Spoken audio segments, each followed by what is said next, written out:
Dun, dun, dun, dun, dun, dun. Okay, well, at least my microphone works. Hang on just a tickety-boo. Hi, I'm the Space Quest historian. Yes, so I'm a little worried because Windows updated last night, and you know what that means. It means that everything might be fucked on my end.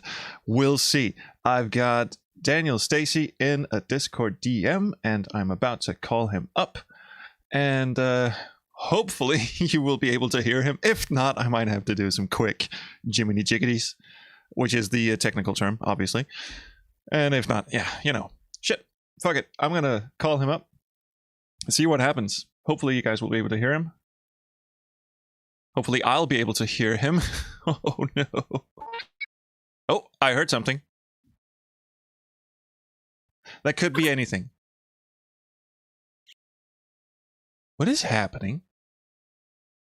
Because that's not well, at least I see a VU meter going up and down. That means something is working. But I think, hello? No, I don't think Discord likes us very much. I got my settings. Yeah, it's so I can hear a little squeaky noise. Yeah, exactly. Somewhere I hear squeaky noises. I don't know if Daniel can hear me. Daniel says he can hear me. All I hear are squeaks. It's weird. Gonna try calling you again. Wow, that is just peculiar. So let's disconnect that and try this shit again. Start video call.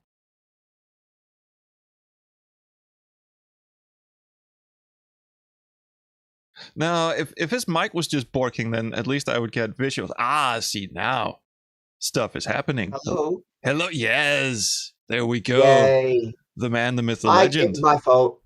What, really? How does your... Yeah, I clicked on the audio, but I was supposed to click on the video button. I clicked on the audio button. Still, that wouldn't... Oh, you gotta watch the VOD, man. It was like...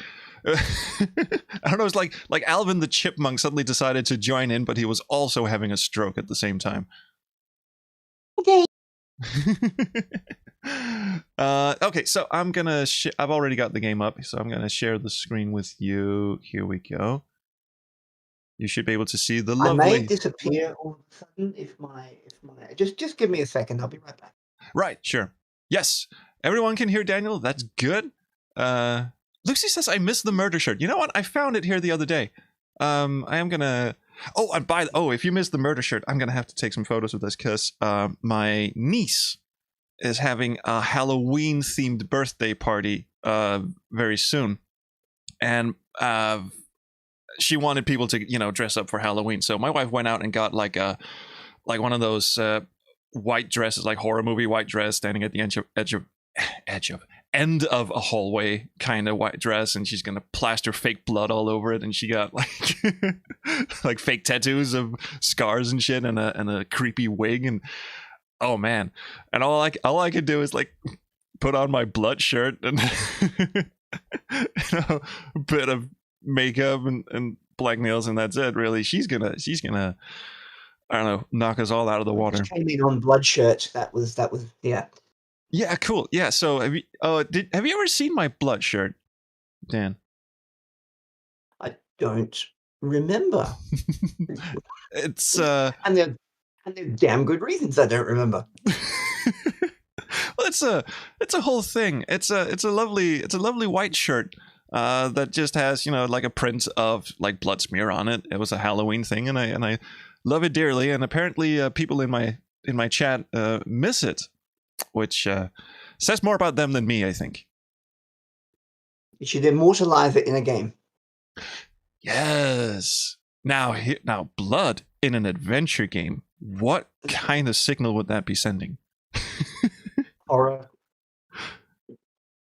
First thing that came to my mind. Just another day in the office. By the way, could you jump in your Discord settings and have a check at your the gate meter thing? You know, the thing that tries to choke you off if there's like no input coming in. Hang on. Yes, your listeners are about to discover they don't know anything about Discord. It's got the... right, I will have a go. Yes, in your settings, I just worked out what it's actually called now. If you go in your settings, there's a gigantic list of shit to the left. You want the one called voice and video under app settings. Voice and video, got it. Yes. Yes, and under input sensitivity, there's a little thing that says automatically determine input sensitivity. Is that on? I'm looking. Yeah, that's on. Yeah, you want to tell that thing to fuck off. I've done that. Absolutely spectacular. Where should the slider be? Oh, the slider should just be like near the left, mostly to the left. All it does is it tries to choke off any like unwanted background noise. So like when your mic drops below a certain decibel, it tries to it just kills the audio, but it's not very good at its job. So I sound better now, do I?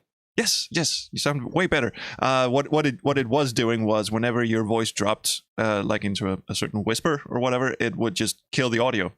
Yeah. So now it should not be doing that. And I've just been told by a very reliable authority to not do that. to not go loud. Yes. Daniel, of course, is joining us all the way from Australia at an ungodly late hour, and we're here at. Not yet. No, it's only 9:15. Almost. That's not So terrible. we're good. Yeah, but the kid's asleep, obviously, so he is doing the ASMR thing that I used to do when I was streaming. My daughter's on the other side of one of the walls here in this room. So yes, I don't want to scream. That's although it is very tempting, and it's going to get very tempting later on. Lucy asks, "Have you two ever met IRL?" How are you saying? So Dan, have we ever met IRL? Wow. Is there a chatty thing I'm supposed to be looking at the same time? Or? No, you don't have to. It's just the stream. I'll gladly filter questions for you. But yes, Lucy, we have indeed met IRL back in the 90s. Dan visited me, and I visited him back when I was still living with my parents. And then very recently, I say very recently, I went to Australia to attend the man's wedding over a weekend, which was so much fun. Yes, much money spent on visiting each other since. Yes. Horrifying amounts of money. I'm just gonna be here for a couple of minutes. My daughter's just woken up, my oldest daughter, and I'm just gonna to bed. Please attend to that. Just entertain your viewers, and I'll be back shortly. Shit, how do I do that? No, I'll do my best. Yeah, cheers.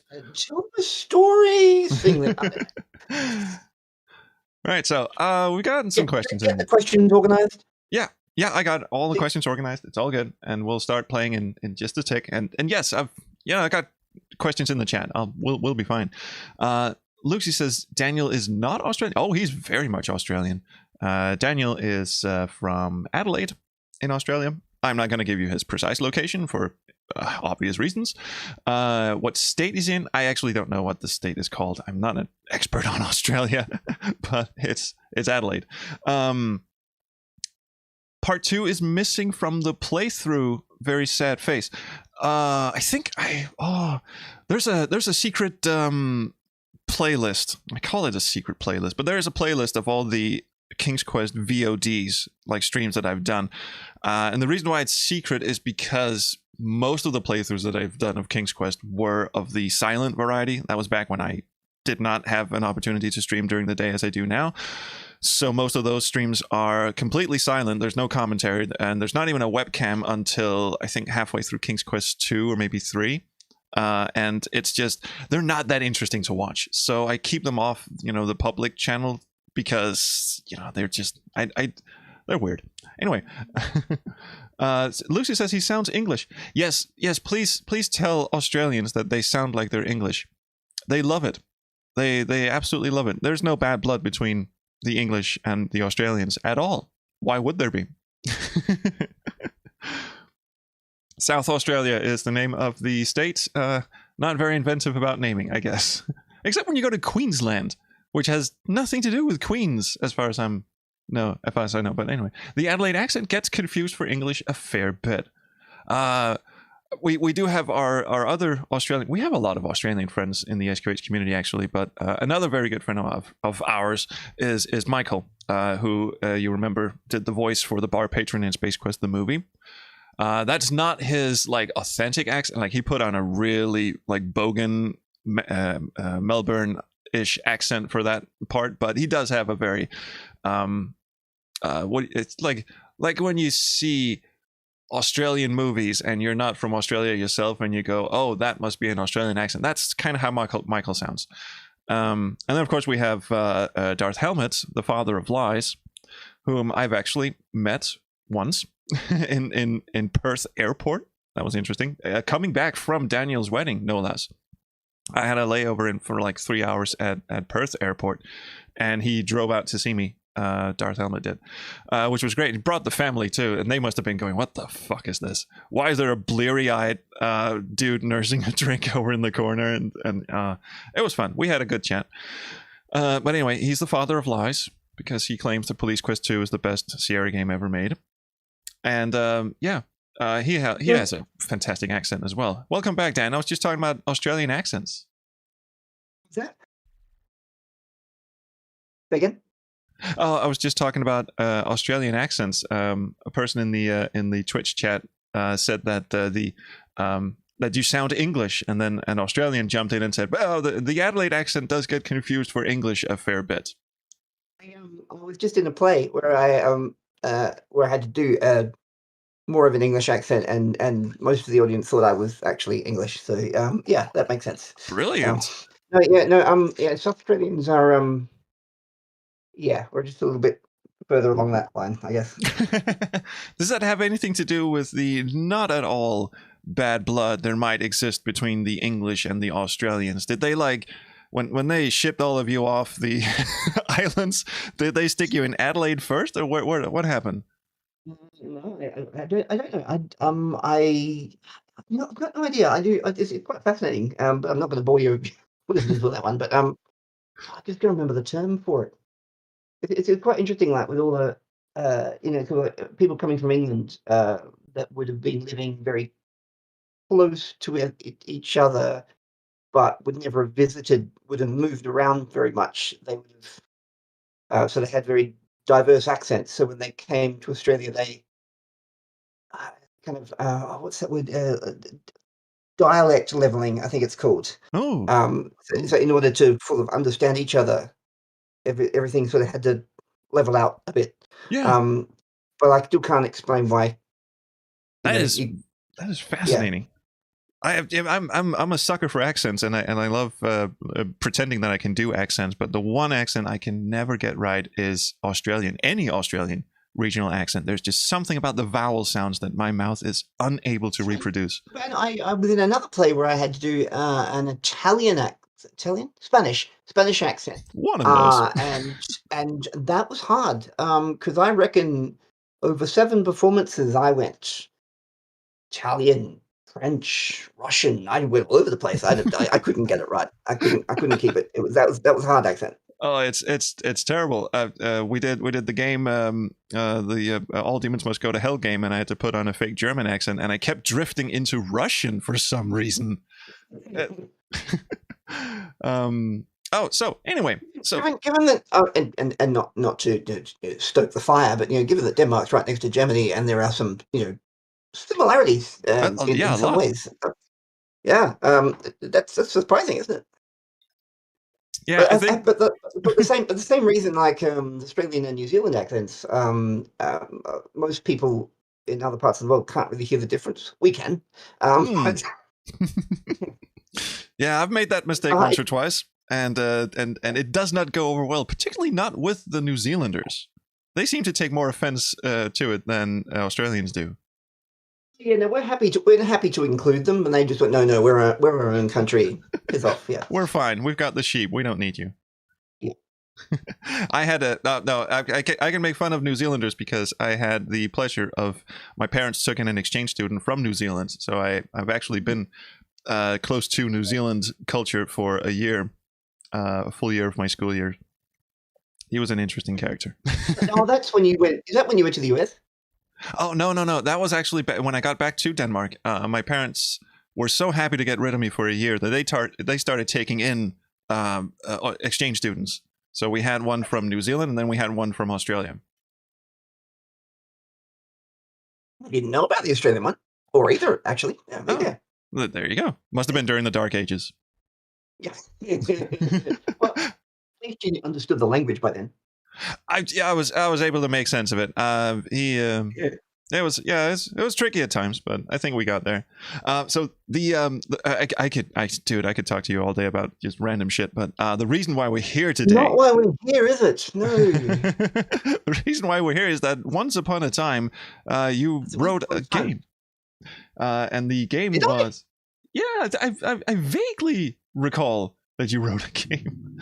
And the game in question was actually based on a game that already existed but made absolutely no goddamn sense. And you sat down and went, how can I make this make sense?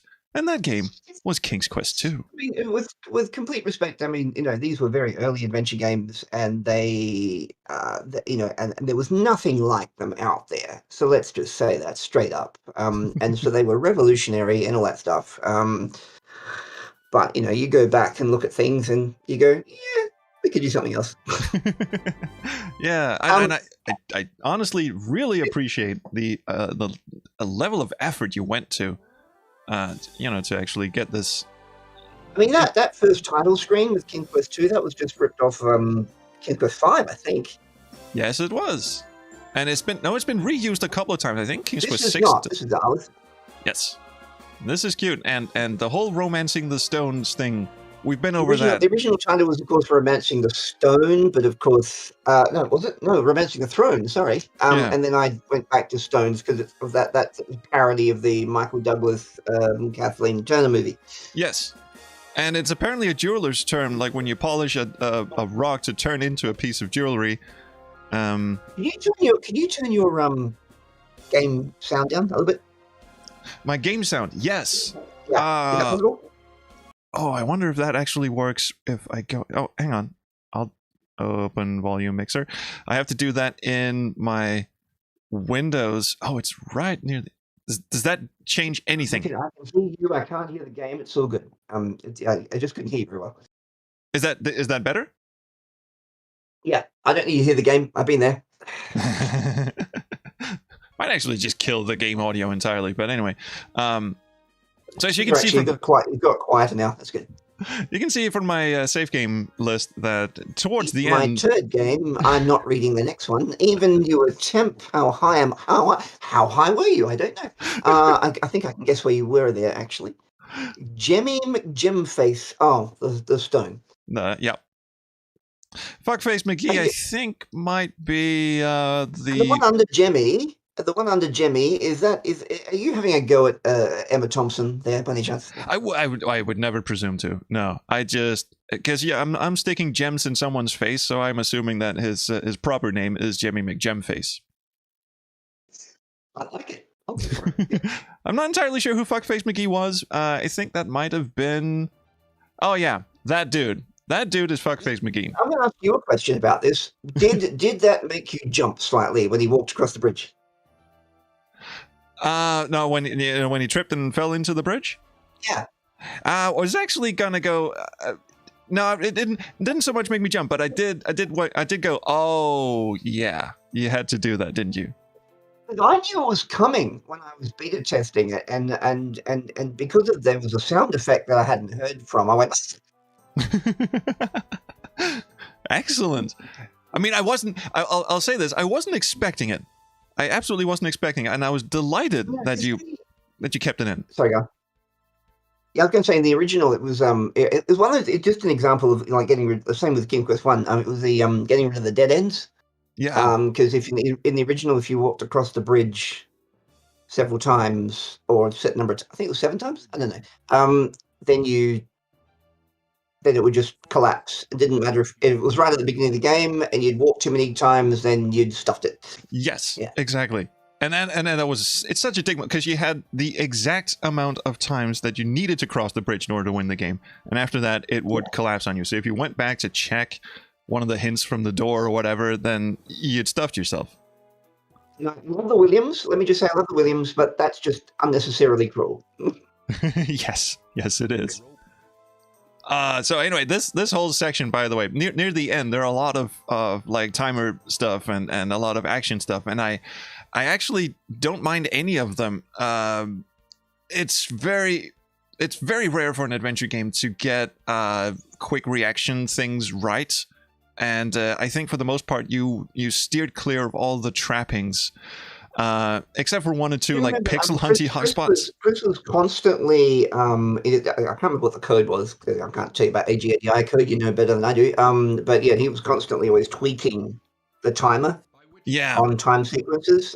Yeah, there are one or two timers that are a bit unforgiving, but that could be just, you know, the excitement and wild things. The whole intro section with has music that goes. The animation has to time exactly with the music. That was a pain. You're dead. I'm dead. Yeah, and I mean the one thing about this sequence that bothers me a bit is you cut the support rope with the dagger that he throws you, but the support rope pixel is so tiny. So you're just clicking around madly going, which part of the bridge am I supposed to do stuff to? Welcome to Adventure Games. I hope you enjoy your stay. Exactly. But I want to go right back to the beginning of all of this, because there's Little Red Riding Hood. We'll get back to her in a bit. I have many questions about her as well. But did you want me to? I did see that one. I did. Is it to? Hang on. You sent your listeners benefit. You sent me a list of questions that you might ask me. Yes. And I did tell you that half of them I don't remember the answer to, because it was 2002 and here we are in 2021. But let me have a look. I saw it somewhere. Oh, the questions about Possum. The vampire rules. Why did Granny get younger and Possum get older? Fine. Let's do that. So my thinking, and my thinking of it, I believe, was that when you become a vampire, you automatically shift to, physically to your peak. To your peak. To your peak physical, whatever you're going to be. Really? So sadly, in my case, if I became a vampire, I would be younger. But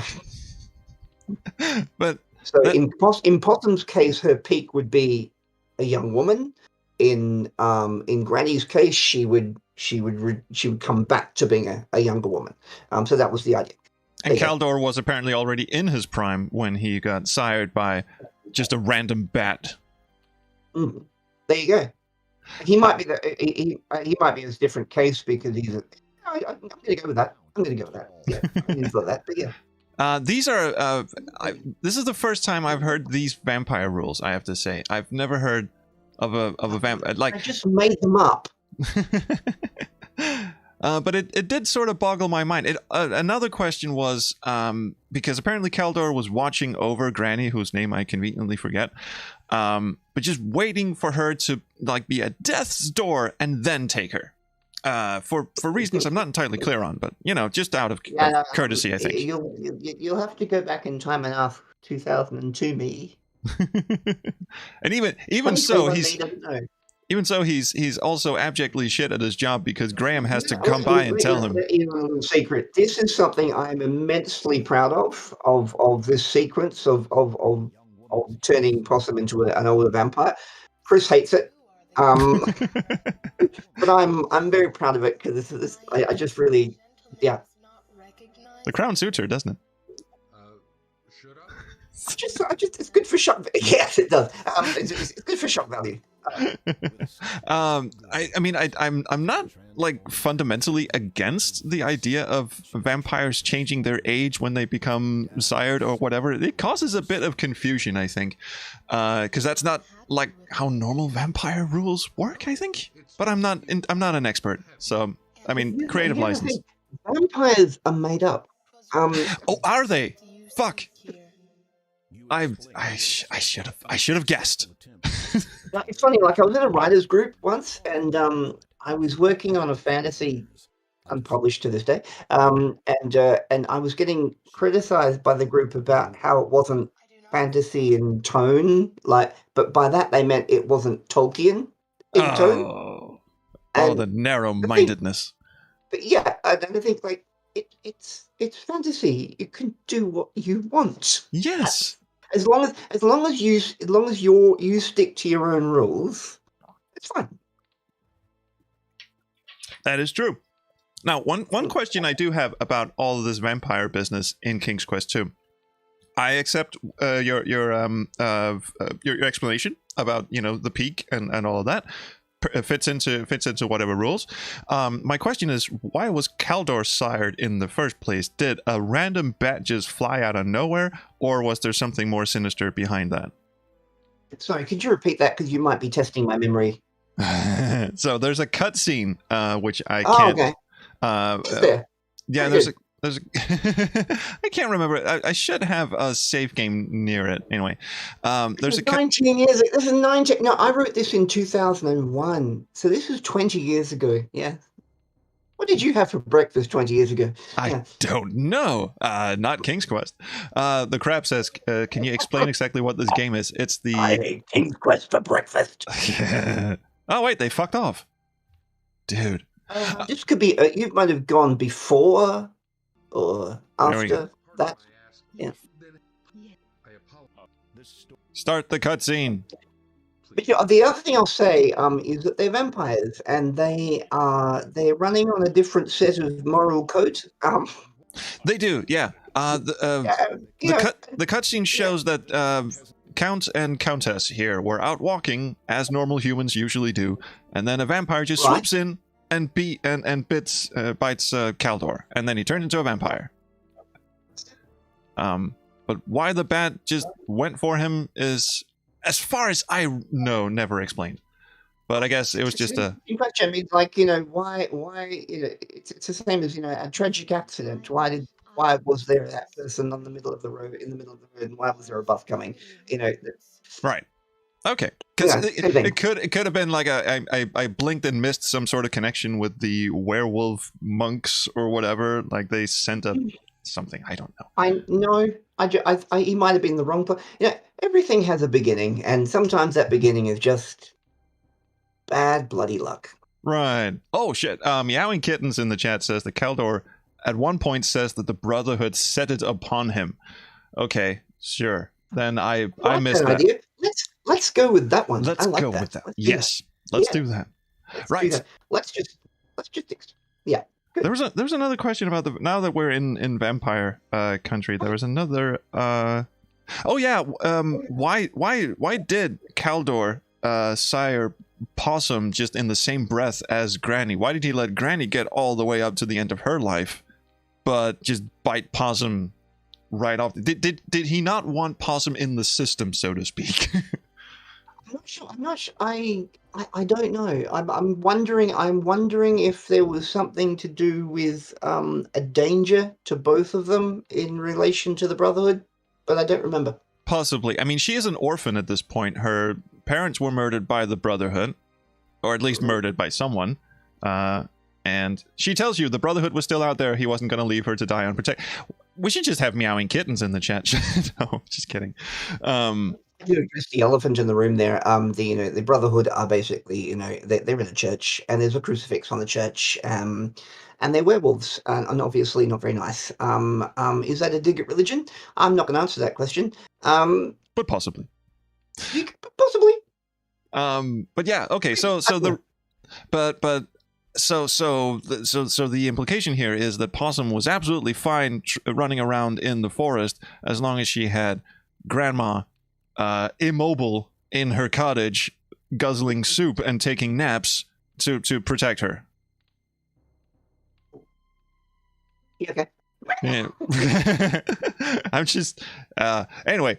Screw the vampires. That was like a tiny little sliver of the things I wanted to talk about. What I'm really interested about. That's a good point. I mean, like when you're trying to draw threads together and you're trying to make everything connect. Yeah, sometimes there are holes in the web.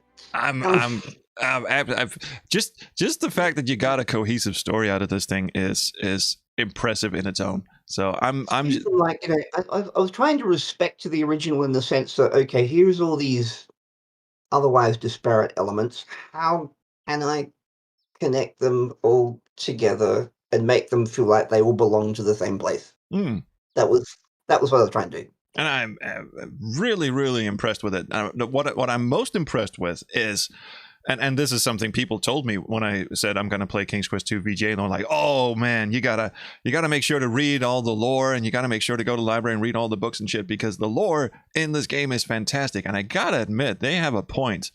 But I did do a bit of thinking about the lore. Yes, follow me. I'm just waving at the haystack. Yeah. But it's Hey, of course all this hay. It's giving me hay fever. I still got it, baby. And so I had a bunch of when we finished the actual game, I had a lot of questions about exactly what the point of, you know, the whole crown thing was. And I will try to remember. I will try to use my words to jog my memory, but this is a different version of me writing this, so I'm yeah, just give me a minute. Yeah, it's like the Doctor meeting his past or her past self. Definitely. I think the I remember writing. Actually, I remember writing a little scene that explained that. I just can't remember what it was. As you might.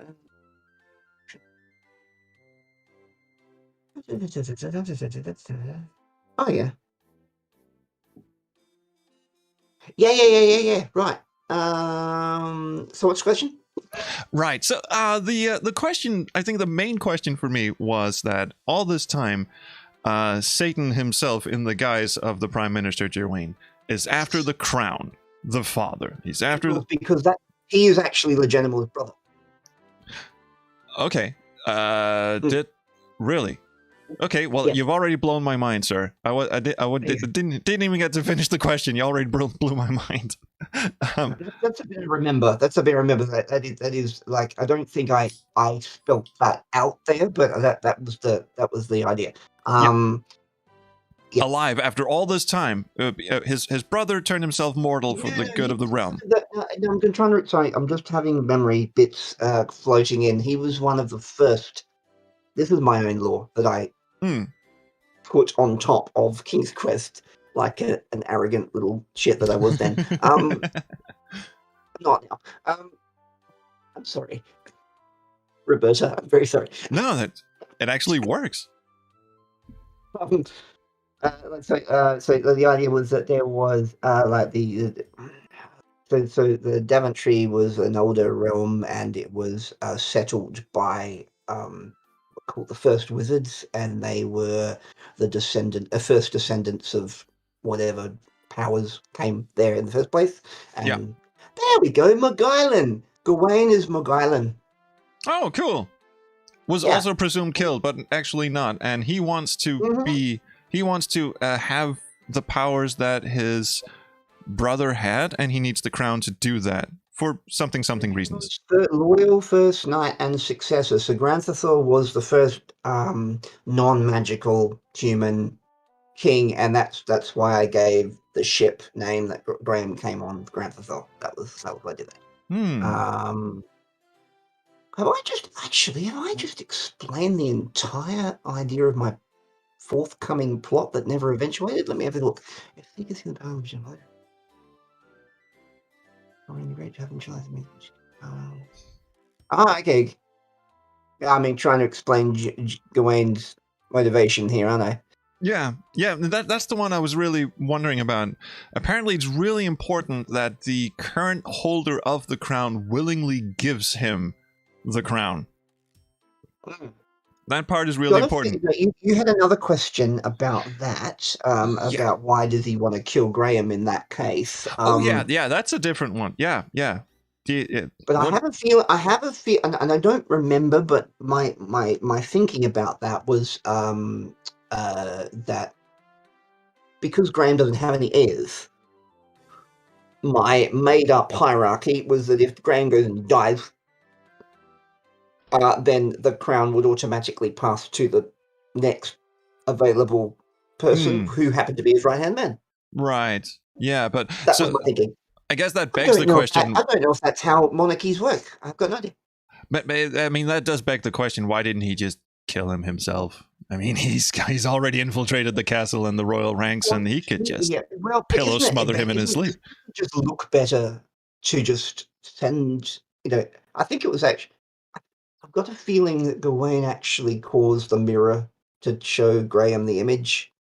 I have this idea that maybe he did that. See, I like that because the magic mirror. He sent Graham off on this quest that he will hopefully get killed during. There's a very high chance of getting killed. Yeah. Because he's got minions everywhere. Bridge, for example. Yeah.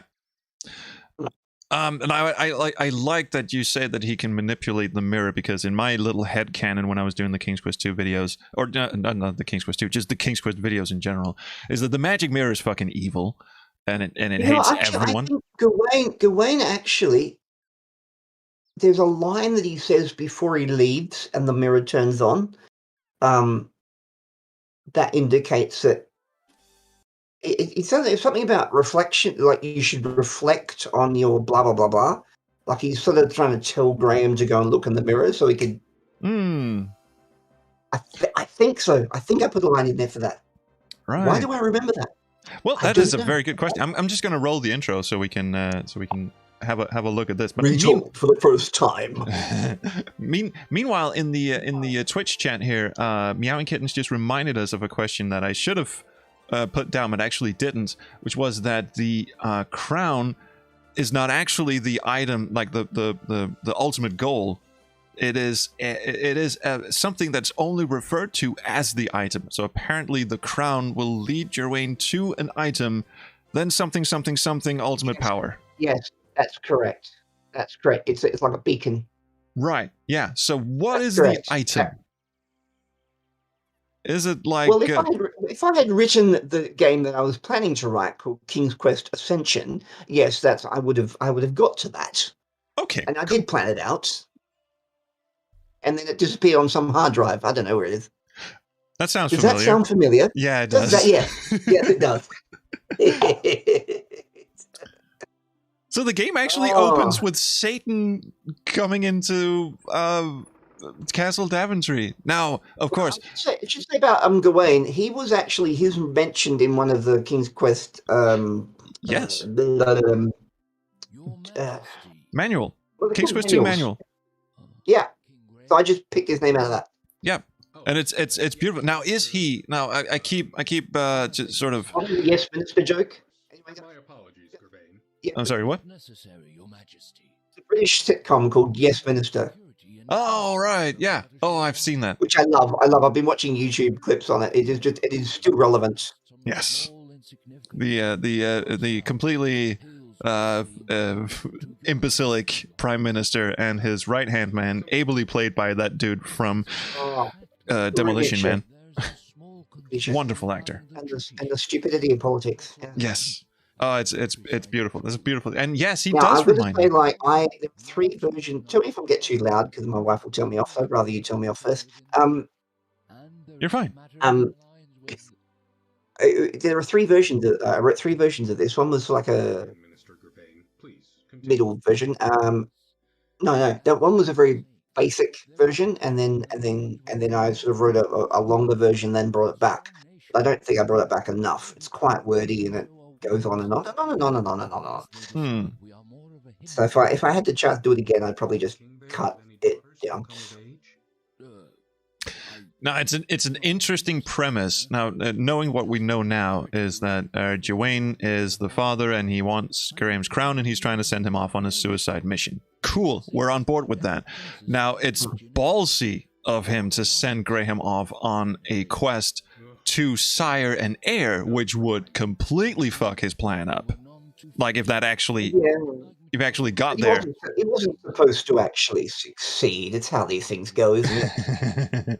But he could have sent him off on anything, a diplomatic mission, feed the goat or something, and just have him keel over and die in no suspicious way whatsoever. But Actually, to Quest, send you him. can go and have a chat to Hades, and it doesn't, and you still survive. So it's. Oh, by the way, my question about Joanne, I keep like jokingly referring to him as Satan, and that's because of a line that he says to Hagatha in the crystal ball, and I forget exactly what it is, but I was like, oh, right, he's Satan. Oh, you devil! Oh, you devil! Yes. So is he Satan? Well, he's the oldest evil that Daventry's had, so maybe. So he's the Daventry Satan. That works. I'm into that. He killed his brothers, which is quite biblical when you think about it. That is true. Now, did he really? Because the lore book kind of made it out that he just sort of passed away. You pause to reflect for but a moment. You may see clearly what is hidden to others. Oh, there you go. There you go. Look in the stupid mirror. Yep, basically. I have a memory of going, how do I get him to tell Graham to look in the mirror without telling him to look in the mirror? Oh, by the way, this was something that was brought up during the actual stream, and it's just a little side note, but the default look of the mirror. See the wall through the mirror. What's that? Yeah, the default look for the mirror kind of looks like the Star Trek: The Next Generation Chodak faces. Is that in? That mirror is actually that's designed based on what it looked like in King's Quest VI. Oh, so I'm just seeing a face where there isn't one. So I'm just seeing a face in the mirror that isn't actually there. Like when you look at a building and two windows and kind of resembles a face, that kind of thing. This video, my God, I've seen so many versions of this as it was coming along. So many. You go for the mirror and you see all the 3D stuff. Why did we do 3D? I'm not sure. I don't know. But here we go. Yep. Oh, there we go. I haven't seen this in so long. Oh my God. It's not bad, really. I mean, this is not what... You're taking a bunch of 2D screens and you're trying to show how it looked like in 3D. Yeah. I mean, it's not... this is... I mean, for a fan-made game in 2002, this is really... I'm still impressed. And, I am. But then again, I collect old Doctor Who episodes, so, what would I know? I mean, this must have taken a long time to put together. It did. I have a memory that it did. So we were just shown the stone-faced door, Jemmy McGemface. Yes. We have some questions about Jemmy McGemface as well. No answers, but go ahead. Chiefly, what the hell is his deal? Why is he there? Whoa, what's the business with the 3 gems? Now this is just me half remembering nothing, but I have a feeling he was trapped. He was a soul that was trapped, but I don't know why. There's gotta be, like right at the start, there's gotta be an explanation. A song that I wrote for that goes along with that, with the music that when you first meet the stone face, and it goes like, when you look upon me, you will see just stone, but the soul left within me is my own, something like that. And there was another bit. But I think there was there's some sort of idea that he was a soul that was trapped, but I couldn't get that song in because I came up with it too late. Right. Meow Kitten says, imprisoned by the ancient something long ago. Now, my question, of course, is not so much. I mean, we could. Right. I think you're right. He is connected. He is connected to that. So yes. he's just hanging around. I try to connect everything. So I'm talking over you a lot. I'm sorry. Please do. Well, I have nothing interesting to say. Hang on. Now here's something I completely forgot. When you go into this screen, right? Yeah.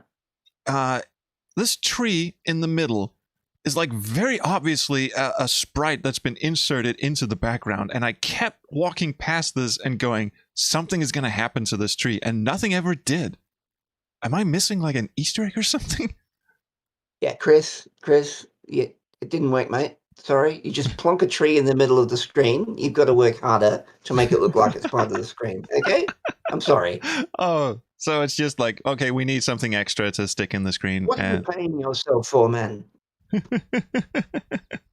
All right. I was just wondering if I like missed a big chunk of something. I don't know. I don't know where something. I mean, I know a lot of the art here was hand drawn. Yeah, But the back. oh, you nearly walked off. You nearly walked off the edge. I did, didn't I? You did. All right, so let's see if he actually says anything useful. Now, granted, let's just accept the fact that he's here, or Jemmy McJemface is here, and does. You can get away with a lot in fantasy, really. It's just like, and quite frankly, you can get a lot in sci-fi as well. Yeah. You know, there's a talking weird thing over there, and it's sci-fi, so that's okay. Yeah. So let's just accept them. I mean, we can run the cutscene in the background. Let's just accept the premise that, you know, Jimmy McGemface is here, needs 3 gems, and will teleport you anywhere. Now, how does Jimmy McGemface know where to teleport Graham? Because it's revealed later on that the mystic LSD dimension of quartz is actually just a snow globe on Hagith's desk. Now, how does that work? How can Jimmy teleport him there? I would say for the same reason that there is in the original game, there is a door with 3 keys scattered around, which just happens to take Graham to Valencia. And I'm sorry, I'm not perfect. I'm just asking. I'm not criticizing. I'm asking. You must bring me the gems of nature. I am happy and willing to accept any and all reasonable fan theories on that one. Right. Now, but, what I really appreciated I'm going to read this because I really work hard on these things. Oh, right, yeah, that's my one gripe with this game. Rhyming is not easy. No, there's too much of it in this game. That's my one gripe with this. Enough with the rhyming. Yeah, it didn't get any. I think I toned it down in majors, but it's still in there. Although it's as a songsmith, I can see why you would want to interject poetry. I am actually whenever a colleague of mine at work retires, I will get a song and rewrite the lyrics to it and then sing it to their to them when they're in their retirement due. So yeah, and that usually it's good to have them head into a retirement with, you know, trauma. I am forever grateful that you have never composed a song for me. Well, I will now. I will now. Fantastic. Jomsy says, "Damn, breaking out the iambic pentameter in there." Yeah, I don't know. The only reason I know what an iambic pentameter is because it's referenced in Red Dwarf at one point. No, I know it because it was referenced in the first episode of Upstart Crow, another British show. Yeah, never saw that one. And I'm sorry for the viewers and sensitive of ears, but I believe the line was, "Iambic pentameter be my bitch." The line from Red Dwarf is like they're watching the video of Rimmer kicking the bucket, and his last words are "gazpacho soup," and Lister asks him why, and he says, "I'm sorry, I didn't have time to knock out something in iambic pentameter. I was hit in the face with an atomic explosion." It's impressive. I'm going to say it's impressive, given the way the plays were written at that point in time. You know, they've been written the night before, rehearse on the day, perform that night, next day repeat. Yeah, it's yeah. It was the life of a playsmith. So I've had the privilege of doing plays on like a Shakespeare on the called, you know, like raw Shakespeare, like on the grass, in, you know, the way they did it back in the old days. It's a good experience, like, to see the way, you know, to do it the way they would have done it back then. Just find an acting troupe, just pop up and set up on a nice patch of dirt. And off they go. Play away. That is. And play away. Yeah. Okay. question. Mhm. So we've dealt with the stone face, and we've dealt with the importance of the crown. It's a beacon. Satan wants it. Hooray! And he wants it because, what is the end goal for him? Does he want the powers that his brother had as the ruler of Daventry? Like, what is his ultimate end goal? There was something about the locating the item. Is something about ultimate power. Yes, to tell you more, I would have to go back in time and ask myself. Right. Yeah, we can't really do that. Yes, I mean, it's My obviously time pod is I've broken. deliberately set something up in the vain and futile and ridiculous hope that I would get around to showing that. Yeah. Well, I'm very sorry. So in essence, the crown is a MacGuffin that leads to another MacGuffin that leads to an ultimate power that Joanne's brother had. Think Star Wars Rise of Skywalker. MacGuffin leads to a MacGuffin leads to a MacGuffin. Right. Okay, so which I will never mention again, and I'm very sorry I did just then. Let's put that aside and just ask some questions about the Order of the Black Cloak, because the tie-in with the most famous loose end of all the King's Quest series and the most fascinating one from King's Quest VI, the Order of the Black Cloak. Al-Hazred belonging to this. Just from one, from memory, from one like descriptor. Yeah. Or letter. You find a letter or something in King's Quest VI, and it just mentions yes. And I went, and I think I remember that I had that in the back of my head, and I remember when I was before I did this, I was replaying the original King's Quest II, and then I saw a black, or I imagined it. I saw a black cloak hanging in Haggith's cave, and I went, "Oh, yes." I really, really like that, and I like the like gluing together one of the most misspent opportunities of the King's Quest series to tie everything. I mean, Jane Jensen just handed them this golden nugget on a silver platter, and they just did nothing with it in King's Quest VII or King's Quest VIII for that matter.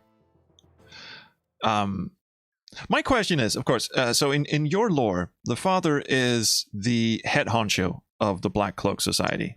Yes.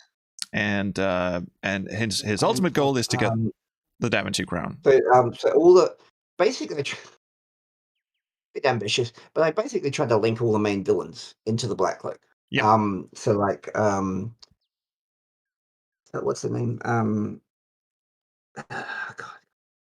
So Mananan is a Black Cloak from King Quest 3. Oh, hello. This is me. This is the past bit. Yeah. Yeah, this is what I call the Phantasmagoria 2-bit. Lalo from King's Quest 4. His brother, whose name escapes me, from King's Quest 5. He's linked in there as well. Yeah, so I tried to link it all. Yes. My question, and the reason why I went to this bit in particular is because what's in it for the rest of the Cloak gang here? Hagatha, I guess, is just the father's bitch or whatever. Well, the father achieves his victory. Well, you're looking at it. Yeah, everything just goes to shit. But how does this benefit like Hagatha or the vampires, or for that matter, Al-Hazred, who's pissing off somewhere in the Green Isles? All right, I'm going to make a religious comment. It's the same reason. If it's like the Jehovah's Witnesses say, like, you need to join us, or the whole world's going to be destroyed, and you'll be destroyed with it, kind of thing. Okay, yeah. Kind of stuff. So he's basically just either you're in on this shit, or you'll die. Why is his eyes glowing? I can't remember. There's a reason. Oh, his eyes were glowing at the end of the game. That's why. So that's Gawain. Yeah, because he's Satan. Yeah. Only one of his eyes are glowing, which is I know he's got a cloak in front of him. His other eyes hidden behind the hood, but I think we should have had a little bit of half glow there or something. It's still creepy as hell. Now, why the hell doesn't he recognize the cool voice? If he only actually really had one eye, that would have been good. I think that might have given him away as Jerwain, because I didn't see that. If you haven't played King's Quest 3, this makes no sense. This is basically while King's Quest 3 is happening. This is like a cutscene. Yeah. Yeah. Yes, In the middle yeah. of King's Quest 3. The dragon that came to town and just started gobbling up virgins for Yeah. reasons. This is what Chris, I know what Chris did. He took a scene from the King's Quest 1 landscape and he redid it to make it all red. In a few short years, I'll have more power than Legenimor himself. Okay. For what exactly? Oh, this is, absolute power corrupts absolutely. Oh, I mentioned the Ascension. Oh. Wasn't I an arrogant little crap? Yeah, that just kind of hangs in there. Now, we actually have some questions from the Twitch chat that you are not prepared for. Oh, God, I knew it was coming. They're kind. They're very kind. Sweet Potato Moose wants to know, how far along did King's Quest Ascension get? Was it just ideas in your head, or did something more fleshed out ever get produced? I wrote, when I write stories, I write all the main scenes, so that all the main narrative beats. So I knew kind of all the main bits that would happen. Like I know how majors would end, like the whole series would end. Like I knew all the main narrative bits that would get me to the end. Because even if I decide to change my mind, at least I've got somewhere to go. Yeah. So Josh Mandel did a beautiful. I could say Josh Mandel did a beautiful job. I mean, yes. I love that he just sort of leaps over the edge. Bye. Yeah.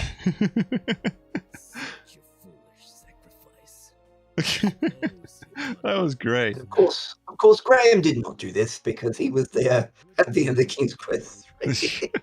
I mean, in King's Quest 3, he's just such a doof. I mean, a single dragon comes to town and starts making a mess of everything. And Graham's defeated dragons before. This scene was obviously my attempt to just really to make sure that to somehow bring Mask of Eternity as crap of a game that it is. And somehow, despite your best efforts, Connor still comes across as I spent a lot of time on that game. Connor still comes across as just this ungodly twat. He is wearing the armor that he gets at the end of that game. Yes.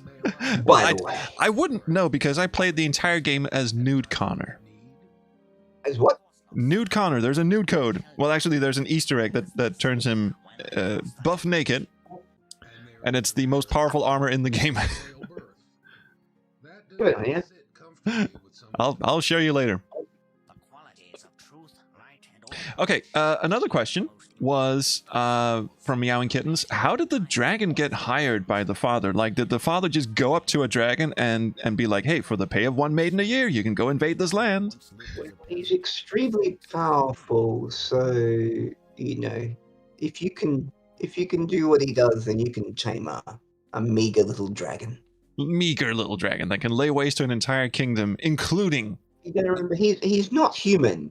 The father. He's of the original cast of magic users. Yeah. By the way, yes, nighttime, not tonight. Oh, the fucking puns, man. Don't you love it? I'm sorry. I still get a kick out of my. Anyway, what I really appreciate was the Madness of King Graham Easter egg. Oh, that was cute. I enjoy the Madness.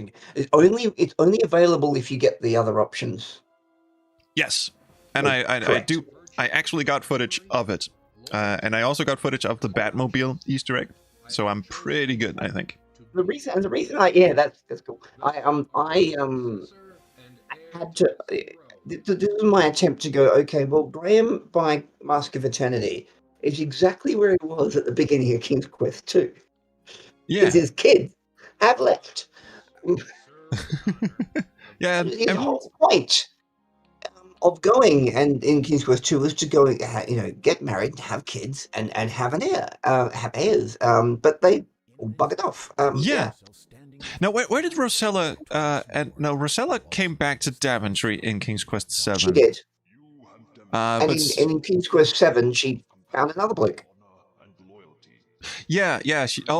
Right. So, He was prince of another kingdom, so oh yeah, that's the whole. That's the that was patriarchal laws. She Edgar. had to be queen over there.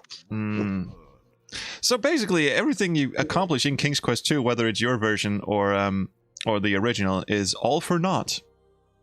Yeah. So that was my attempt to. I thought, like, Connor's got to become the next king. That's the only way he can go. Yeah. Now it's interesting. This sort of air of futility, because that was also something that permeated King's Quest V to me, which was that everything you do in that game is just completely non-essential. All you had to do was wait for Crispin to show up at the end and magically fix everything. You could have just been chilling and do nothing, and he would have fixed everything anyway. So I kind of like that. Deus Ex Machina. Oh yeah, Deus Ex Wizard. Or Deus Ex Machina, sorry. Another question from Sweet Potato Moose. If you rewrote King's Quest 1 to have more of a story like you did with King's Quest 2, what's the one thing that you would add or change? Oh god, that is a good question. That's a really good question. More unicorns.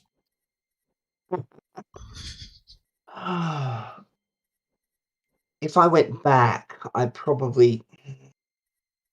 That's a really good. I mean, because that's a hard one. Because when I was doing this game, it was just basically like I just had like a bookend plot, what I call a bookend plot. Like I had the first scene, the last scene, and I did a little cut scene in the middle with Hagatha, and then I just tried to figure out all the rest of it as I went along. So that was that.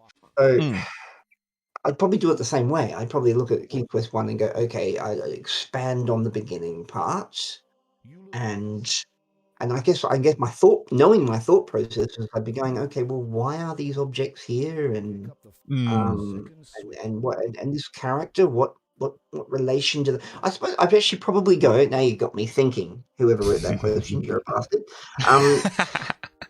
Daventry. I would probably be trying to create Daventry as a cohesive place that made sense in much the way I addressed Kalima. I'd probably try and create like a feeling of everyone is there for a reason. Yeah, something that was really lacking. The two games are quite similar in that respect. That they are. So I'd probably approach it similar way. So I'd probably try and connect everybody in that, all the original elements of that game, and try and say, well, why are they all there? And I'd probably rearrange their geography so that you wouldn't have that recursive, you keep going north and you end up south or whatever. Yeah, the planet Daventry. I just really love this scene. The whole churchyard, the monks. That I just so bloody creepy. I love it. Yeah, you went full Gabriel Knight on us here, and it actually works really, really well. And what I enjoyed writing it. Good fun. I don't know what was in that book I don't know what was in that book that was on the bench, but directions to get through the swamp. You needed that, because actually the directions changed. Oh, really? Depending on what every time you restarted the game. Oh, they do. Oh, you sly little bastard! You had to make sure you read that. Oh, well, that also sort of explains. No, it actually doesn't. But anyway, once you finish, the idea that about monks are werewolves, I think that's just I love it. Hello, oh, that's a nice shot. I haven't seen that in a long time. Oh, that's beautiful. He's about to grow a beard. I love vampires, I really do. And wolves. One thing's for sure, you're not getting married in that church. No, you're going to get married by a vampire. Which was also an interesting take on the whole situation. Apparently, Dracula is an ordained minister. Who would have thought? Well, yeah, that was the thing. I was trying to make it I was trying to make it morally ambiguous.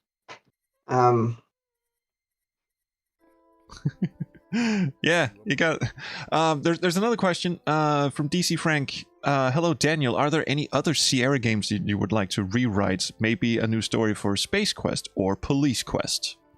Oh God, Police Quest is pretty solid. I mean, Police Quest 1, you could probably, really develop the characters. Possum nods. By the third Police Quest, I thought they really had their head around the characters, but probably the first two, you probably got a lot of room for character development. Space Quest, yeah. I mean, it would be nice if the problem with Space Quest, and we've talked about this at length, Jules. Roger just sort of is a different character depending on which game you're playing. Yes, absolutely. Yeah. Everything after So, 4 is just an alternate dimension sort of Roger, really. So if you redid 1 to 3, I'll throw this one at you. Which Roger would you 4, 5, or 6? Would you want to see transplanted onto 1 to 3? I would definitely try and go for the Roger in 3. Okay. Sorry. Roger in, because Roger in 3 is not a character. But sorry. So 4, 5, and 6.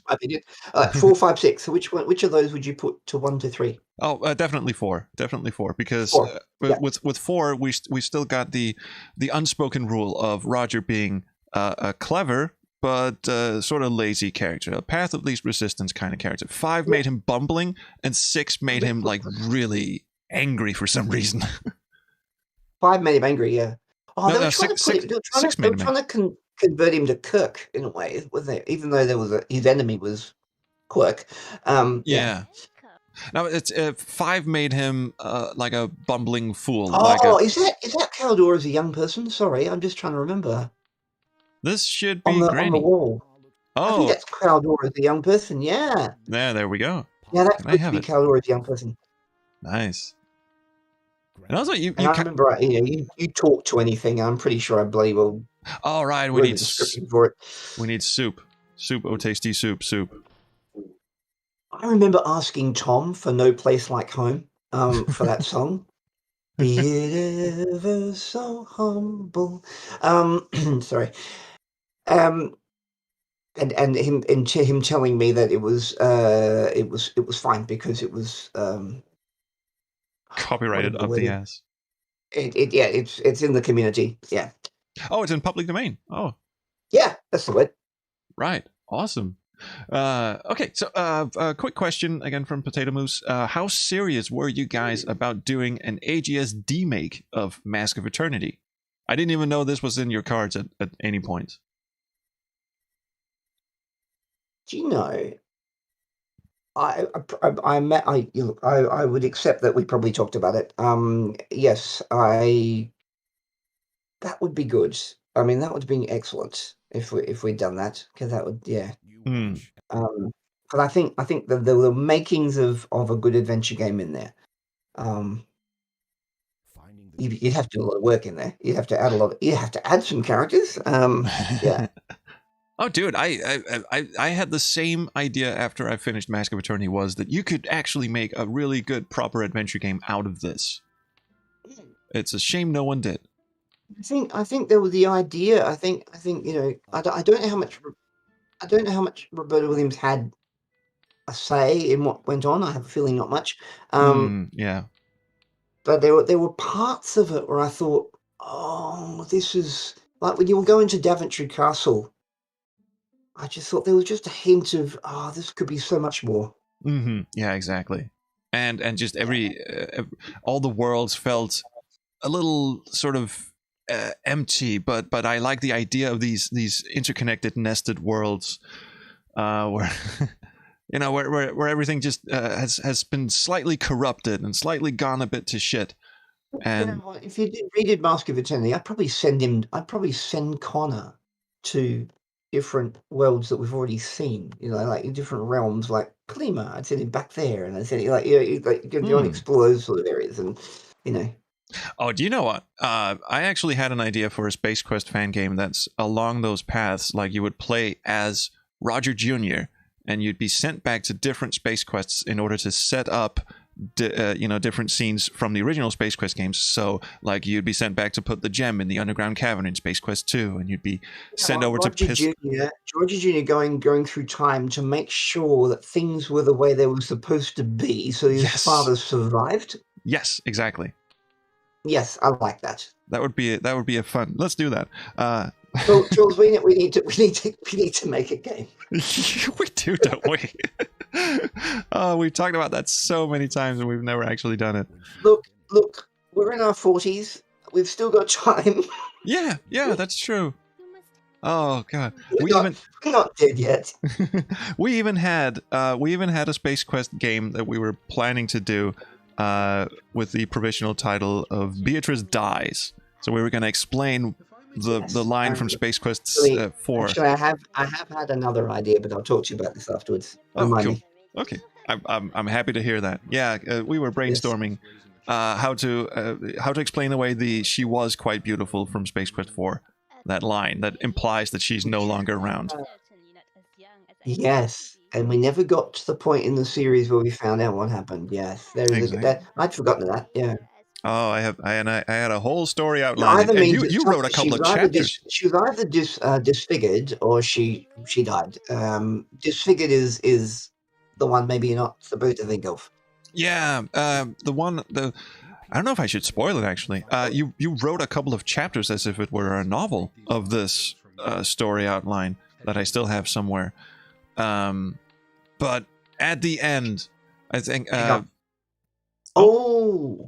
cutscene. I forgot about that one. I've forgotten a lot of this. Sister Hagatha, why does your nose resemble a penis?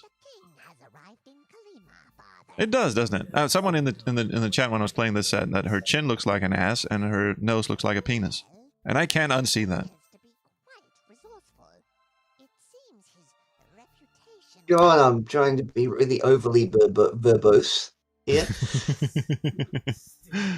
Actually, I never really got out of that because Mages has just got too many words in it.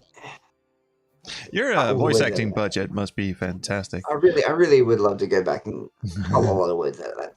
Oh, by the way, it's not even a question. It's just a statement from DC Frank over on YouTube. It says that as much respect as I have for Roberta Williams, Daniel, I believe you are far better at writing characters and dialogue.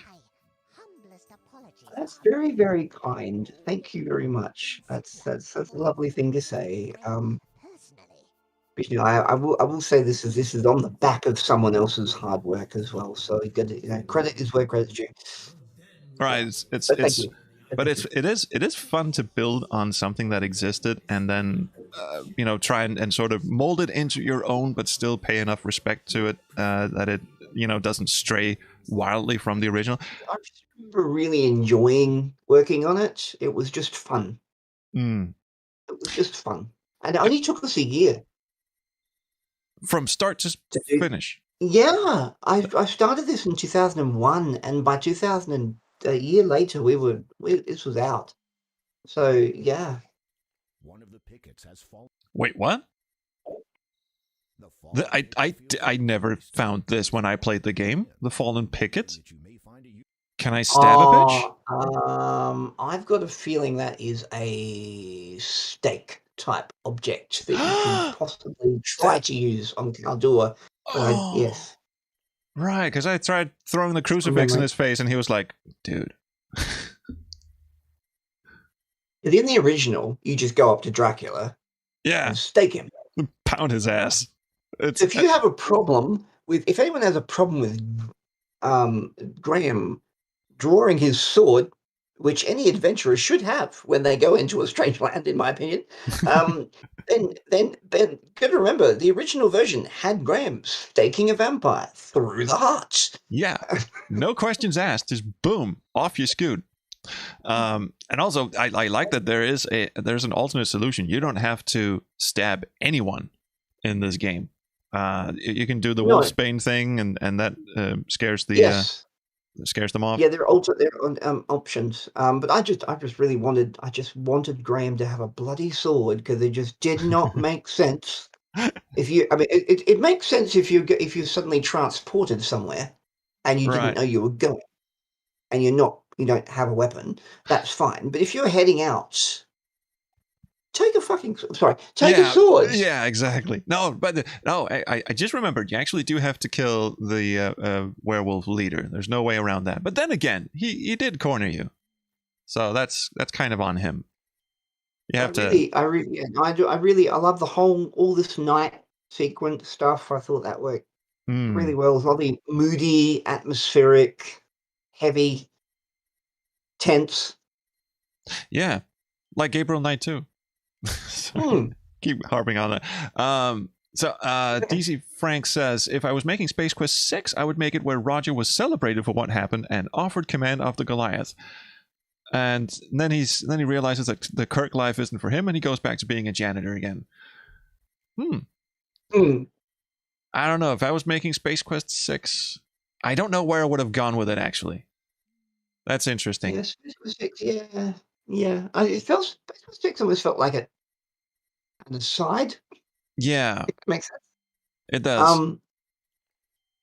I just remember feeling disappointed that it wasn't keeping the Roger Beatrice thing going, because I think that was a good thread. Yeah. It didn't have to be. It didn't have to be heavy. It didn't have to be like a, what are they called? It didn't have to be a big drama or anything, but right. And Space Quest 6 kind of veered a little close to drama every once in a while. I think actually, you mean 6? 6 did? Yeah, I think 6 did. I think actually, if I were put in charge of 6, I would not have been above just going, okay, 5 was a dream. It's just, I know it's a cop out, but still, just go, okay, that was he tripped balls, and just imagine he was Starship Captain, and he's still a janitor and has been a janitor all this time. I think actually I might have just done that. From the chat. Hey Dan, SOH guy says, I'm a new King's Quest fan since 2013, thanks to Let's Players on YouTube. Your remake of King's Quest 2 is the best King's Quest game. I love King's Quest 6 and the 2015 reboot too, but apparently yours is his favorite. Again, lovely comment. Thank you for writing that. Troll, thank you for reading that. There are nice people following me. I don't know why they follow me, because I'm not a nice person, but I have nice people following me. It's interesting. Bullshit. Oh, yeah. As a courtesy, of course, I said this last time, I will send you the script for the King's Quest II VGA video that I made, because of course it's going to be full of nitpicky shit like all the other King's Quest videos I did, but with love and respect. Mainly love. Did you see that border down the bottom of the screen? Yeah. That was me going, right, that's the southern border. We're not going any further south. We're not repeating the north-south loop. Yeah, that is weird. There is a rock barrier. Oh yeah, I've questions. We've been pissing around in the dark for long enough. Let's get to the meat of this shit. No, actually, wait, I forgot one. I need to get my little questions out. Here we go. All right. Yeah, it was a little aside with the Cloak and Dagger gang here.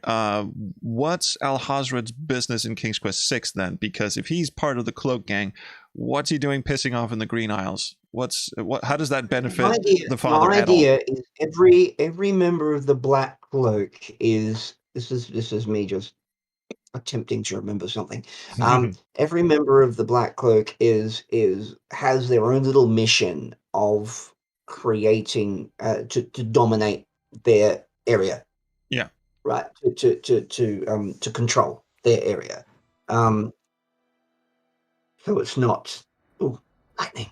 Yeah, nice effect. It's not about So that's their little that's their province that they have to they're charged with. Being in control of. Yeah. Does that answer the question? Well, kind of. So that means that, was Al-Hazred dispatched primarily to foil Alexander because they knew Alexander would be coming there, or was that just a coincidence? Like he was sent off to deal with power grab. In his case, that's a power grab because he's trying to control the Green Isles. Right. So basically, just the Cloak just has control of everything. And think about the Cloak, and I'm assuming this is what Jane Jensen thought of when she wrote this. I'm assuming she wrote this, and this was her idea. But the cloak is something to cover an area.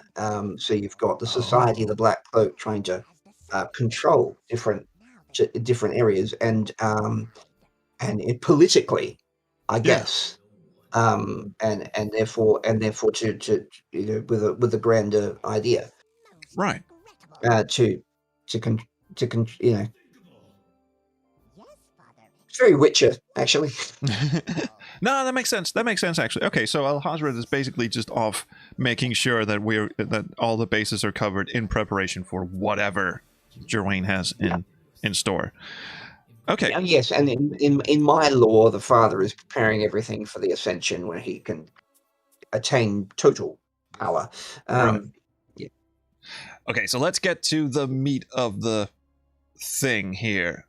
We get all our gems in, and we get to the end. This is more of a faithful adaptation of the original game. So the whole layout of this is very much what the original game was, as you know. Yes. And this puzzle is, I think, exactly from the original game. I think. More or less. I don't know. More or less, yes. The only difference is that in the original game, and we had to test this actually, because in this game you can either kill the fish and eat the fish and then turn into a fish and get across the water that way, or you can do what you can do in the original game, which is to toss the fish back into the sea. I think the Finder version is more points, I've got a feeling. Right. But we were actually experimenting with the original game to see if you could kill and eat the fish and transform into a fish, because I'd never seen that, and no, you can't. So that's a way to avoid a dead end, because you can kill the fish in the original, and then you're just stuck in LSD land forever. That must have been what I was thinking. Like, okay, so you could.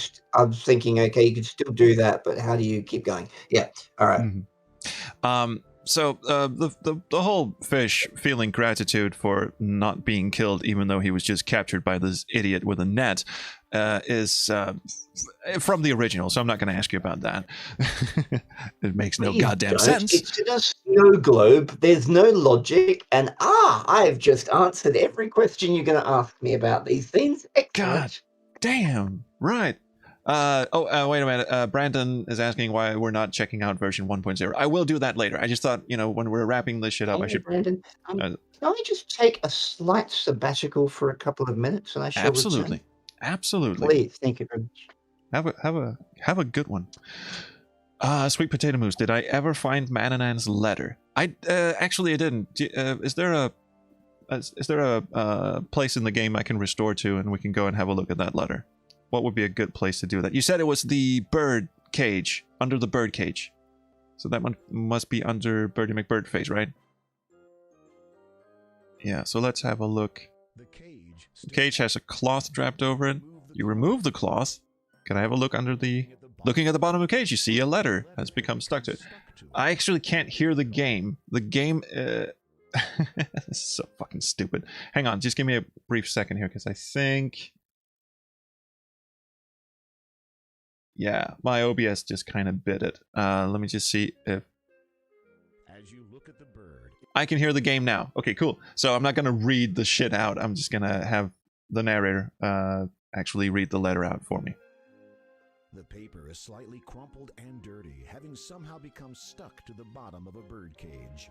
The letter isn't narrated, so it doesn't matter. You read the letter. Okay, fine. I'll read the letter. Oh my good lord. Remind me to ask Dan about this when he gets back. The fucking walls of text in this. My dear sister, it's been a while since my last letter to you, and quite an age since we last spoke. Such are the busy lives we lead. I know of your preoccupation with eliminating your competition, and wish you well in that ongoing endeavor. As for my part, the servant I have owned for the past 17 years is soon to come of age. It will almost be a shame to kill this one, for he's quite adept at his chores, but the tradition must be observed at all times. I shall require a replacement in the not-too-distant future. Perhaps I should think up a new name for my next slave, though that is though it is that much easier when I need only to remember one. I've asked the father to notify me at once should he hear of I any likely remember this candidates. letter. Yes. Wall of texts aside, you gave Mananan a sister as well as Mordak is his brother, but so his Let me have a look. so Hagatha is Mananan's sister? Oh, no. So what they all think they all just hang on. Oh no, Birdcage, obviously. No, the Antiquarian, that's not the Antiquarian in Kalima is Mananan's sister, because this letter was stuck to the bottom of the birdcage.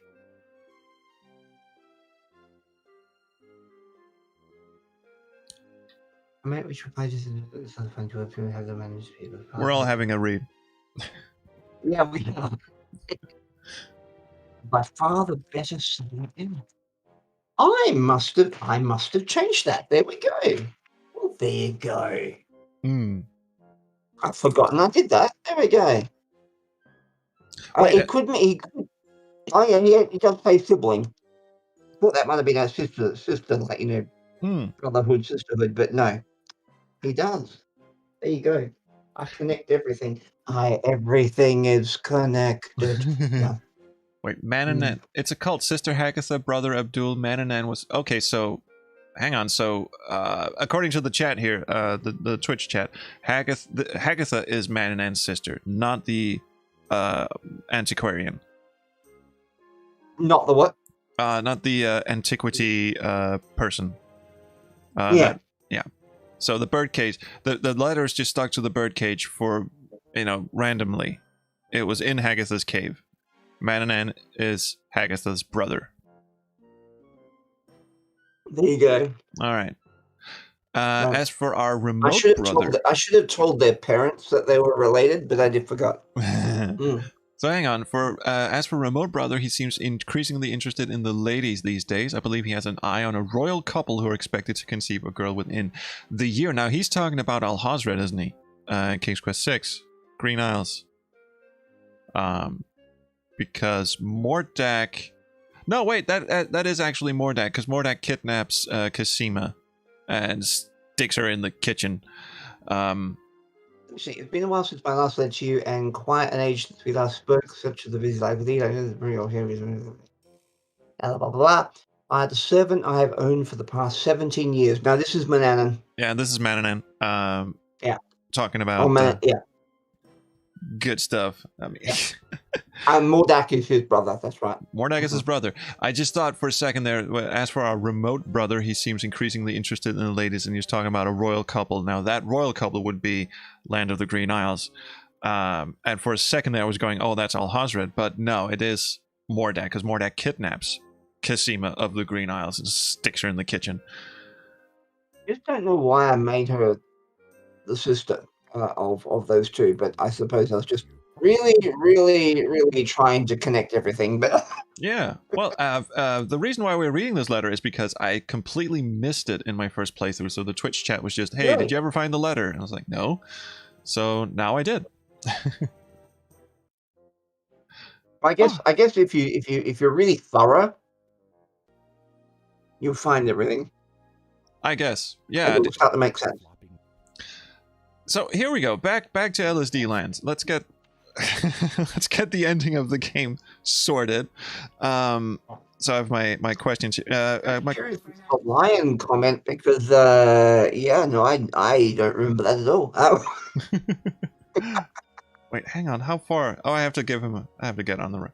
Okay, so my big question, of course, is Valenice is apparently able to leave you messages in the sand. And also, she says something. She sent the image of herself through the magic mirror. At least she claims to near the end. So, when did she turn into a powerful sorceress, and why does it only work when she's asleep? If you can have sci-fi bullshittery, you can have fantasy bullshittery. I think that's just completely okay. You know what? I'll take it. But I don't remember. I know I did lines in the sand, but I'm interested in reading them. I don't remember them. All right, let's do that. One is going to appear right there.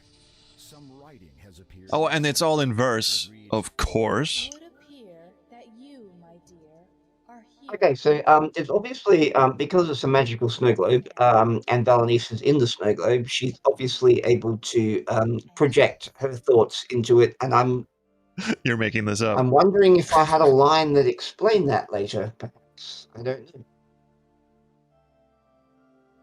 What I do remember very clearly about this game, about this part of the game, is that I had a character, Valenice, who gets exactly one shot at being a character. It was really hard. Yes. I mean, because 7 does not count. She is she's less than useless in 7. And curiously, it's her section of 7 is the one that takes the longest, but she's also the one that accomplishes the least. Valenice really did deserve I think she's communicating to him through dreams. In verse. Well, that's what you do in fantasy. Come on. Is it really?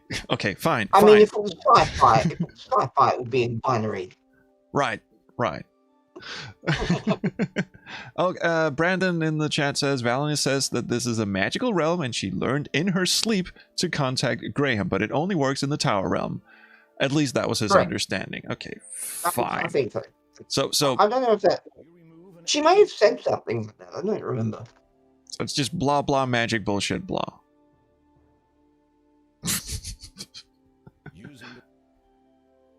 See, swords are useful. Adventurers. Since the portal... Oh, sweet potato moose. Since the portal leads directly into Hagath's cave, I'm sad there is no longer death scene when you escape too early. Sorry, say that again. Sorry, I was just thinking.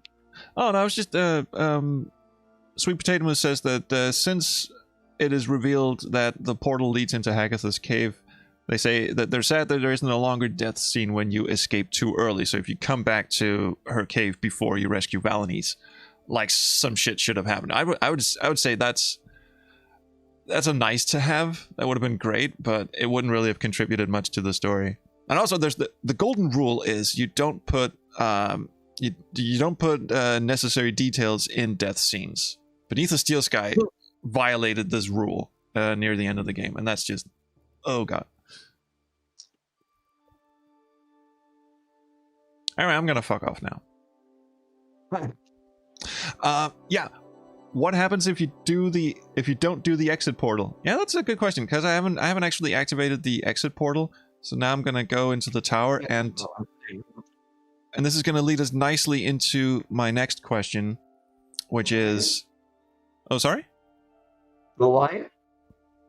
The naked dude. Yeah, the lion. The naked dude. Okay. Oh wow. You need 3. God, I forget the order of this shit. 3 bits, right? I have to talk. Yeah. Oh. Hey. So since I didn't talk to the statues, they started coming to life. This from Doctor Who.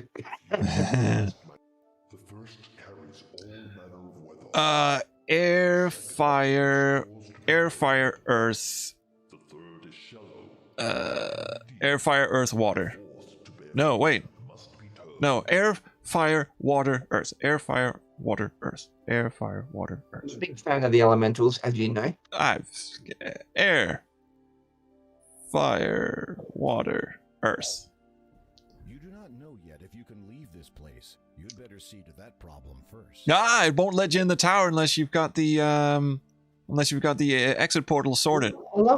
I love the complaint of it's gated, but you know that's all adventure games. All adventure games are gated. Oh yeah, and that's not really actually that's clever foresight to me, and that Graham himself is just going, you know what, I can't actually leave this place. I should probably do something about that first. Which makes sense. It's not like clairvoyance on his part. There are a lot of adventure games that just go, oh, you can't do that yet because... It is not going to flow nicely if you don't know how to get out. Is that writing next to his feet? Yes. 3 symbols are...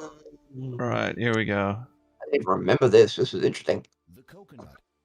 You pour seawater on this, and it creates a portal out of here. I'm not even going to ask why that works. It just does. Please don't. Oh, but you got the title of the game in one of the rhymes. So that's... that is so cheesy. that King's is- Quest is soon to end. Oh, is- God. That is 2 transgressions in for the price of 1. Our broken path would ne'er mend. Suddenly, the sand begins. I shouldn't We... have done it without the capitals, though. That would have been better. Oh, but does this also imply that Valenice is the one who created the exit portal because she's asleep and now a powerful sorceress? I guess. I guess if you're in tune with your environment, then, you know, Yeah. there's my environmental message. Yeah, I'll take it.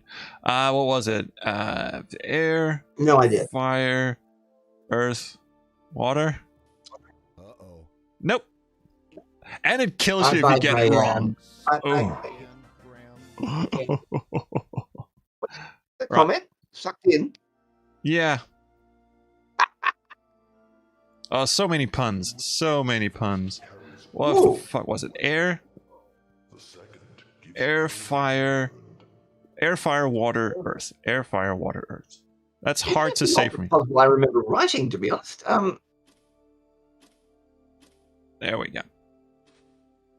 Right. So one of the questions that I absolutely had to ask, and one of the main reasons I wanted to do this after finishing the This game, looks like bloody Quest 4. Go on. Yep. is well, the lion up here from the original games, a beautiful touch. Now you can use the enchant crystal to turn the lion into what he used to be, which was a suitor of Hagathis. That lion. I That don't lion. remember that lion.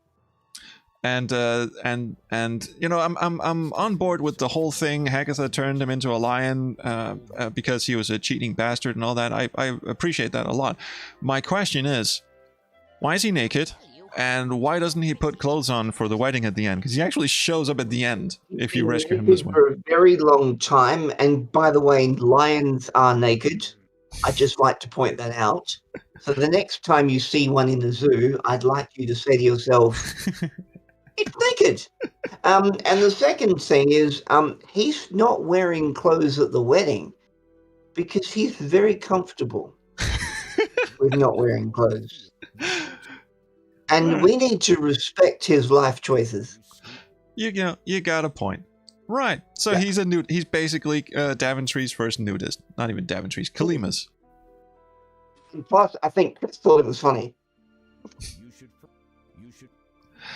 Now, couple of questions. I know these are fairy tale tropes, but they still kind of eke me out. Is that Graham has technically never met this woman before, and she technically hasn't met him yet. Although you kind of try to make this connection. What I said earlier Still- is I really had trouble with this because it was like I had one scene to develop her character, and it was really hard. I couldn't get around this.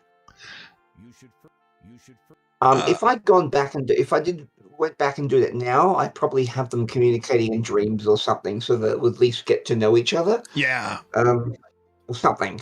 that would have been great. Yeah, because King's Quest VI had the Yeah. same problem. These kids have known each other for like a grand total of 10 At minutes. least in King Quest 6, Alexander and Cosima got to have an opportunity to communicate with each other a bit. They did. They had a brief chat through the wall. I mean, that was good. And they got to send each other messages. Oh yeah, that's an optional thing you can do. But at But that there point, there was something. Even so, you're right. I'm just, it's a little rapey on King Graham's side to just walk up to a sleeping woman and give her a smooch. So I will say this was just a terrific. I mean, I also had Valenice in King's Quest 6 in my head, Yeah. but I also didn't want to write her like that because she was younger, and I wanted it to be a little bit different. Yeah. Lines in the sand. Those Ah, are there you go. words? This is a strange place, filled with much strong magic. I discovered a way to communicate to you from As my they said in sleep. Doctor Who once, I'll explain later. Oh, it must be so rewarding to write fantasy where you can just make up any shit and just go, magic. do the same thing in sci-fi, trolls. You know that. No, we okay, fine, but still, we try and anchor it in some sort of explanation, even if it's just magic technobabble. There's still like some thought put into It it. was an alien who can just happen to do this. Yeah, sure. Okay, so most of the time you put it into. Yeah, so we give her a smooch and off the game fucks. Sweet potato mousses. Every time we've gone with fantasy trick. Sorry, what was that? I was just every time we've had the fantasy excuse of it's just magic. Every time we've said that sweet potato mousse in the chat has gone. It's midi-chlorians. It's all midi-chlorians. But I like the idea that Valencia has been kind of aware of Graham and being able to observe him, so he's not a complete stranger. That is a much. I mean, just for that fact alone, I love this rewrite so much more than the original, because the original, I mean, just the whole fantasy trope. This is not your fault, obviously, but the whole fantasy trope of love at first sight. We've known each other for a grand total of 30 seconds. Let's get married. That kind of shit. Say love at 31st sight. That is my experience. well, you didn't ask your wife to marry her after the first 30 seconds, I would imagine. You. I mean, there's a little bit of beauty is everything trope about this, but then again, it is established that Hagatha is a vain old bastard, or the, I don't know, female equivalent of bastard.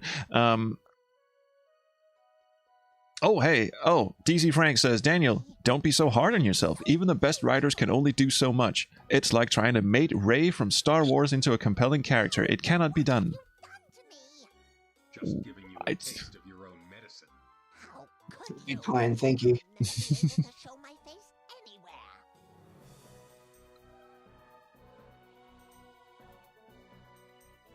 Oh, I'm supposed to do something. No, I'm actually not supposed to do something. Anyway, that is a lovely beard. Because every one of my cats has had fleas. Yes.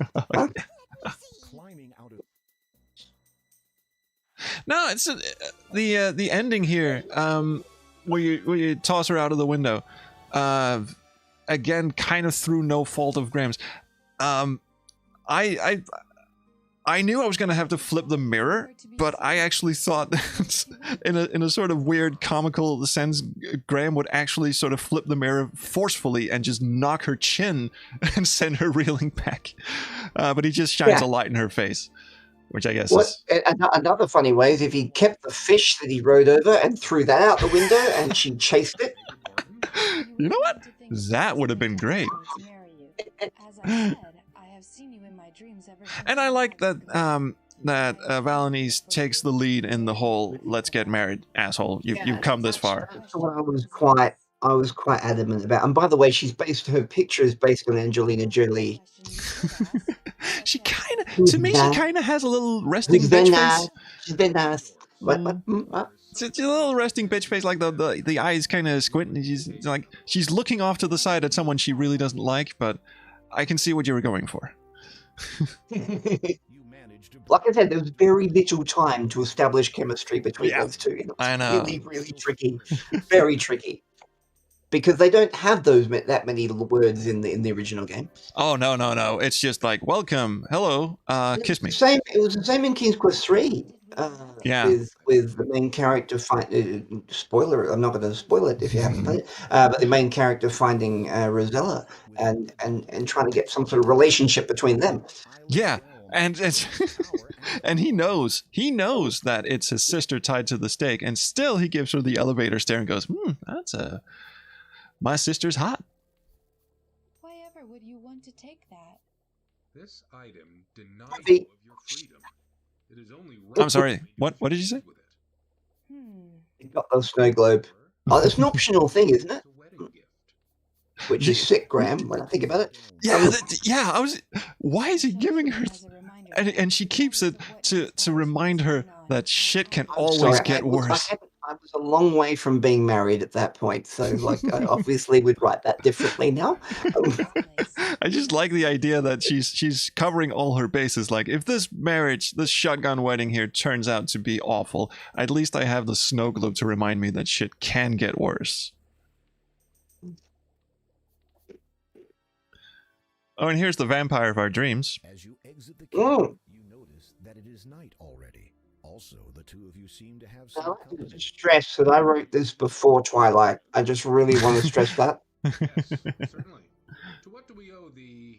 I think actually that was all my questions for King's Quest II. Just like the moral ambiguity of a vampire, and it's like the twist of a vampire becoming the accepted community, Yeah. a town leader kind of thing.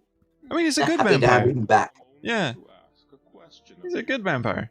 No, I had one last question, which is, And what would this question be? so the Daventry vetting process for new employees. How did Satan ever get the job of being in charge of Graham's army and being prime minister? I mean, he must have really kept a straight face during the job interview. I have a sneaking suspicion that he might have been prime minister for a lot of kings.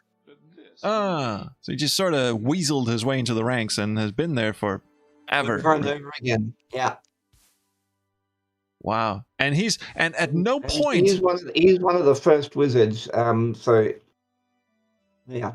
Wow. So at no point during like the history of forever, really, has there ever been an opportunity where he could knock off one of the other kings. Like Edward was ready to kick the bucket in King's Quest I, and then summoned, Graham in to do his business for him. Jerwayne really missed an opportunity there. Maybe Jerwayne was pushing him closer than he. Yeah. Mm. Very well. Oh, did you see?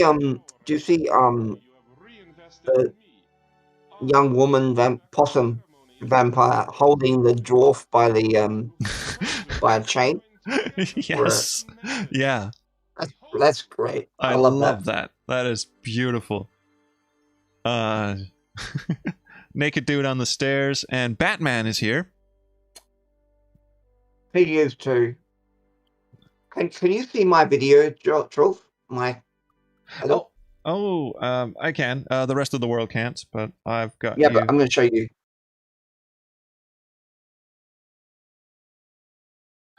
Can you see? Yes. He is wearing a Batman t-shirt, everyone. Beautiful. King Graham of Daventry. You know what? Actually, This woman to be your I am in this scene, by the way, Truth. Can you see me? like in graphics or in the voice I am on department? the left. I'm on the left, sitting down on the steps, holding a bottle. Yeah. Yes. Behind me is Chris, and to the left of me is Brittany. Right. The anonymous adventure game developers who weren't so anonymous. Yep. Nice. There's lots of little Easter eggs in that screen. Yeah. Hell of a dress Brittany gave herself. Actually, Hey. Chris drew the sprite animations, if I did. recall.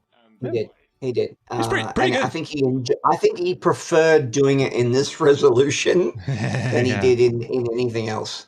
Yeah. Oh, but he did a really good job, I think. The sprite animations are just as good as the ones in like King's Quest V. Like the early. I got when we did Mages. Probably part of the reason why it took so long is because he wanted to do it originally in this resolution. I went, no, I want. This is my game. I want it in a higher resolution. So I had a hissy fit. If we'd done it in this resolution, it would have come out much quicker. So Yeah. sorry. Well, partially my fault. high resolution takes twice as long. It looks nice though. It does look beautiful. Yeah. I'm gonna have to scoot for just a second because I've really been trying to hold it in for the past 30 minutes or whatever, but I have to take a pee. This So scene goes on forever. Carry on. I'll be back for the credits, I'm sure. I'll just talk to you. I can't see what anyone's typing, but I'm just gonna talk. If I can manage to think of something interesting to say. My crew. I have sent them. Yep, we actually redid his costume, Graham's costume, so he was wearing grey, so it's like a Imminent arrival. black suit, a grey suit, which is what I wore in my wedding. It's completely coincidental. I ended up wearing grey in my wedding, so that I was not thinking of Graham at the time at all. I was thinking of my wife to be, obviously. Yeah. Give my regards to the father. Yep, I'm trying to look at any other Easter egg. There's RoboCop in there, by the way, in the background. And if you saw him, we shoved RoboCop in there. What else we got? Yes, just very quickly redesign the soldiers so that they would look slightly different from each other. But otherwise, a nice copy and paste job there. And of course, you know, you've got to finish. I do like if you're gonna have a medieval fantasy, you've got to finish off with a sword fight. For goodness sake, really. I might have got a bit carried away at this point, but you know, who cares? Told me of your treachery. Who are you? Why do you call yourself the father? What are you searching for? Oh, that's another game, mate, that we're never going to see. But never mind. You would do best not to treat one like I in such a manner. Yes. How regally spoken. With much regret, inform you all of a great treachery in our fair land. This man, he who has sworn loyalty to Daventry and its crown, is a traitor. He has conspired to have me slain away from home with the intention of pursuing... Which is actually worse than being conspired to be slain at home, by the way. Being slain away from home is worse than being slain at home. I just want to point that out.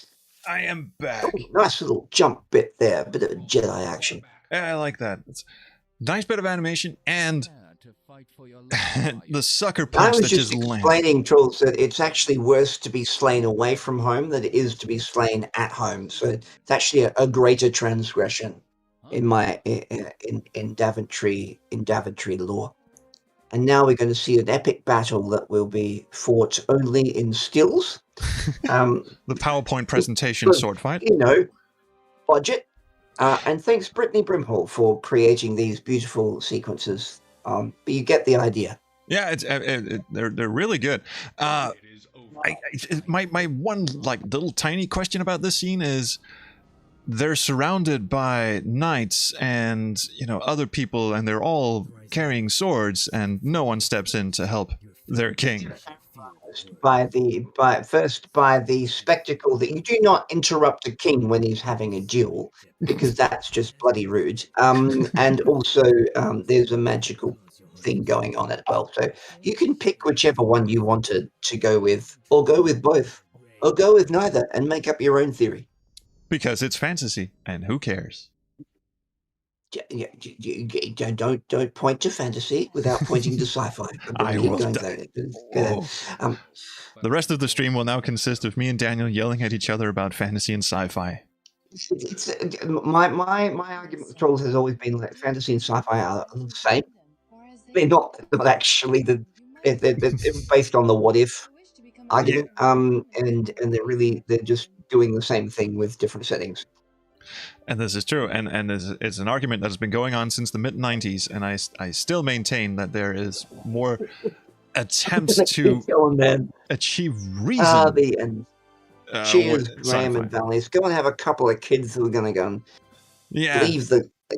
their son was not... That's not cool, what their son done. He should have stayed in Daventry. That didn't make sense. Oh no, pissing off to the Green Isles. I was going to say getting kidnapped it's not really his fault, but it is in fact. You know what? Graham and Valencia. I'm going to point out redesigned and written. I'm going to say that just a little bit arrogant, and I apologize. But it's the truth. It should be. I should have said something else there. You redesigned it and you wrote it, so that's not. I mean, that's true. It's accurate, but it's just a little bit.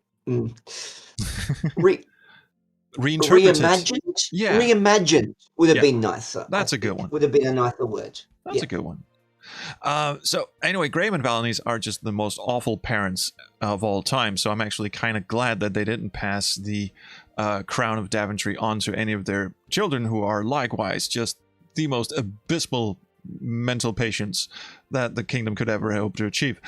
I say this because in King's Quest III, of course, Graham and Valencia just let a wizard teleport into their kingdom and kidnap their firstborn child. So they have a second one and immediately give her up to a dragon who wants to eat her. So they're fault, just by the way. they're just That terrible was parents. established. I'm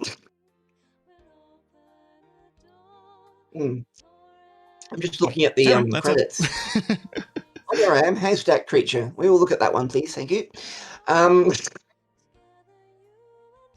Ghost Father. Yes, I was allowed to do another one.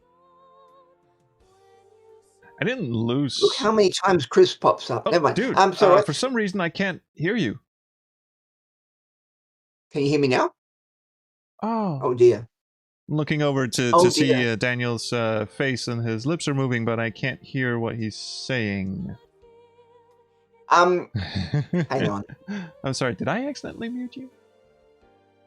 Let me have a look here. Not on purpose, anyway. I didn't do anything. Yeah, we've lost I'm gonna Dan. I mean, try I've got video feed on him, but I can't hear him, unfortunately. He's typing suggestions. Let's reconnect the call. That always does something. Yeah. Yeah, let's do that.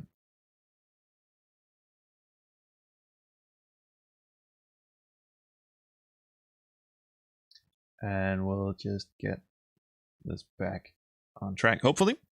Just to tie a nice little bow around it. Can you hear me? Calling. Can you hear me? We can still hear Daniel. Are your headphones okay? Can you hear me? Oh, now that is interesting. Yeah. Oh, hang on.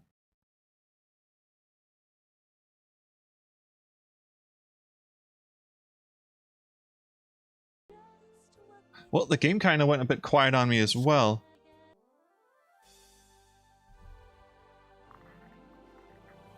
Stream can still hear Dan. Okay, so that's on me. Wait, I'm going to change headphones then. Can you hear me? No, hang on. Headphones are good. Because I hear a little hiss in the... Hello? He's saying, can you hear me? I think OBS might be eating it. There's music on the title screen. Yeah, everything is good. 21st century. Nothing still works. Yeah. I thought this was the future.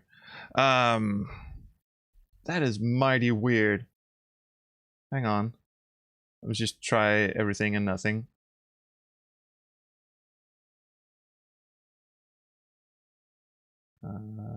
Monitor and output. Hello. We're back. Yes, we're back. I can hear you now. And I can also hear the title screen. OBS just ate it. Apparently there was nothing wrong with your call at all. There was something wrong on my end. OBS just decided to bork all the audio settings. That's a... So what you're saying is people can hear me? Yes. And have been able to hear you the entire time. Oh, you can hear me now? Yes, I can hear you now as well. Oh, lovely. Lovely. Yeah. So, you were... I was wondering, hang on, how are you able to answer me if you can't hear me? That didn't make any sense. All right. Fantasy, magic. I mean, that was weird. Yeah. Okay. So anyway, I didn't touch anything. Nope, you didn't. You are absolutely blame free.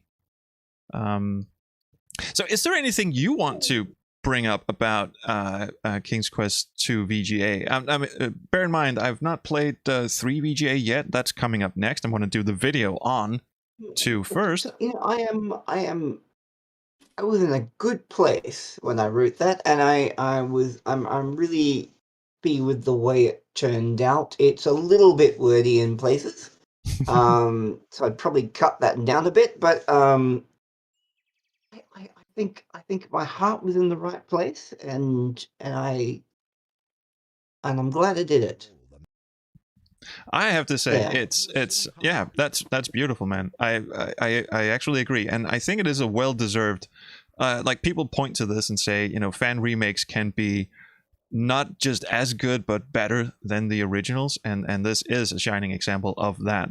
And there aren't really any sections of the game where, like, yeah, you know, with King's Quest V, there's a bunch of bullshit RNG and stuff like that. There really isn't any of that in this one. You guys really took a lot of care and attention because to not make it in suck. appearance, we aimed it to look like King's Quest V,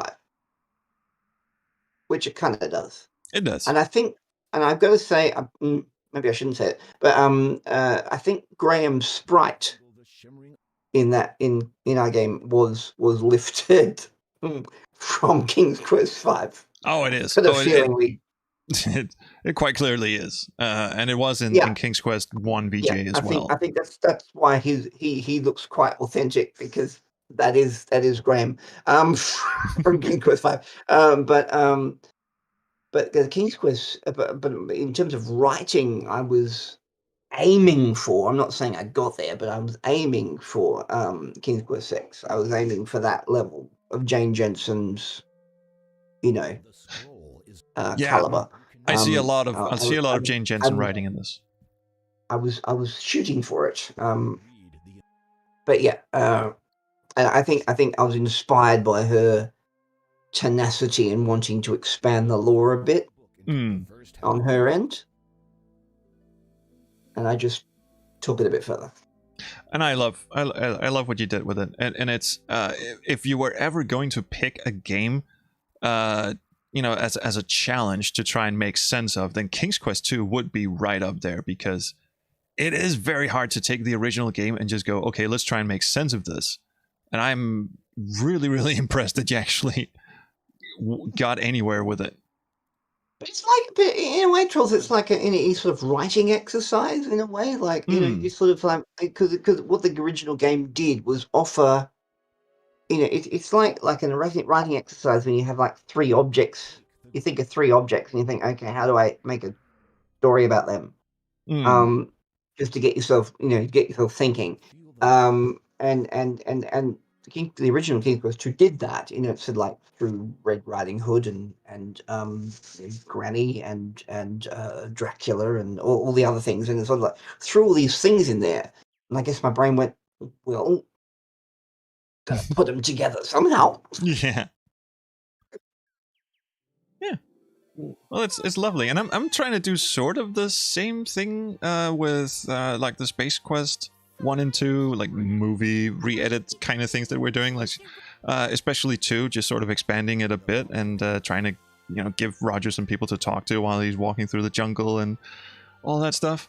So it is a fun writing exercise, and you do that by not just for the sake of giving him something to talk to, but by giving him someone to talk to, you're finding ways of bringing him out. Yeah, as a character. Yes, and learning. So you're finding ways to explore him. Yeah, because I still don't think that 4 and 6, or 5 for that matter, the ones that actually gave him a voice and dialogue and text, never really thought they got him quite right. I mean, 4 is the closest one, obviously, but he has precious few things to say in that game, so you don't really get a feel for him. He doesn't have anything to say. That's right. And so, I mean, really 1 to 3 would be very interesting to revisit, and to establish a character. Yeah, and a character how that goes from one to the other.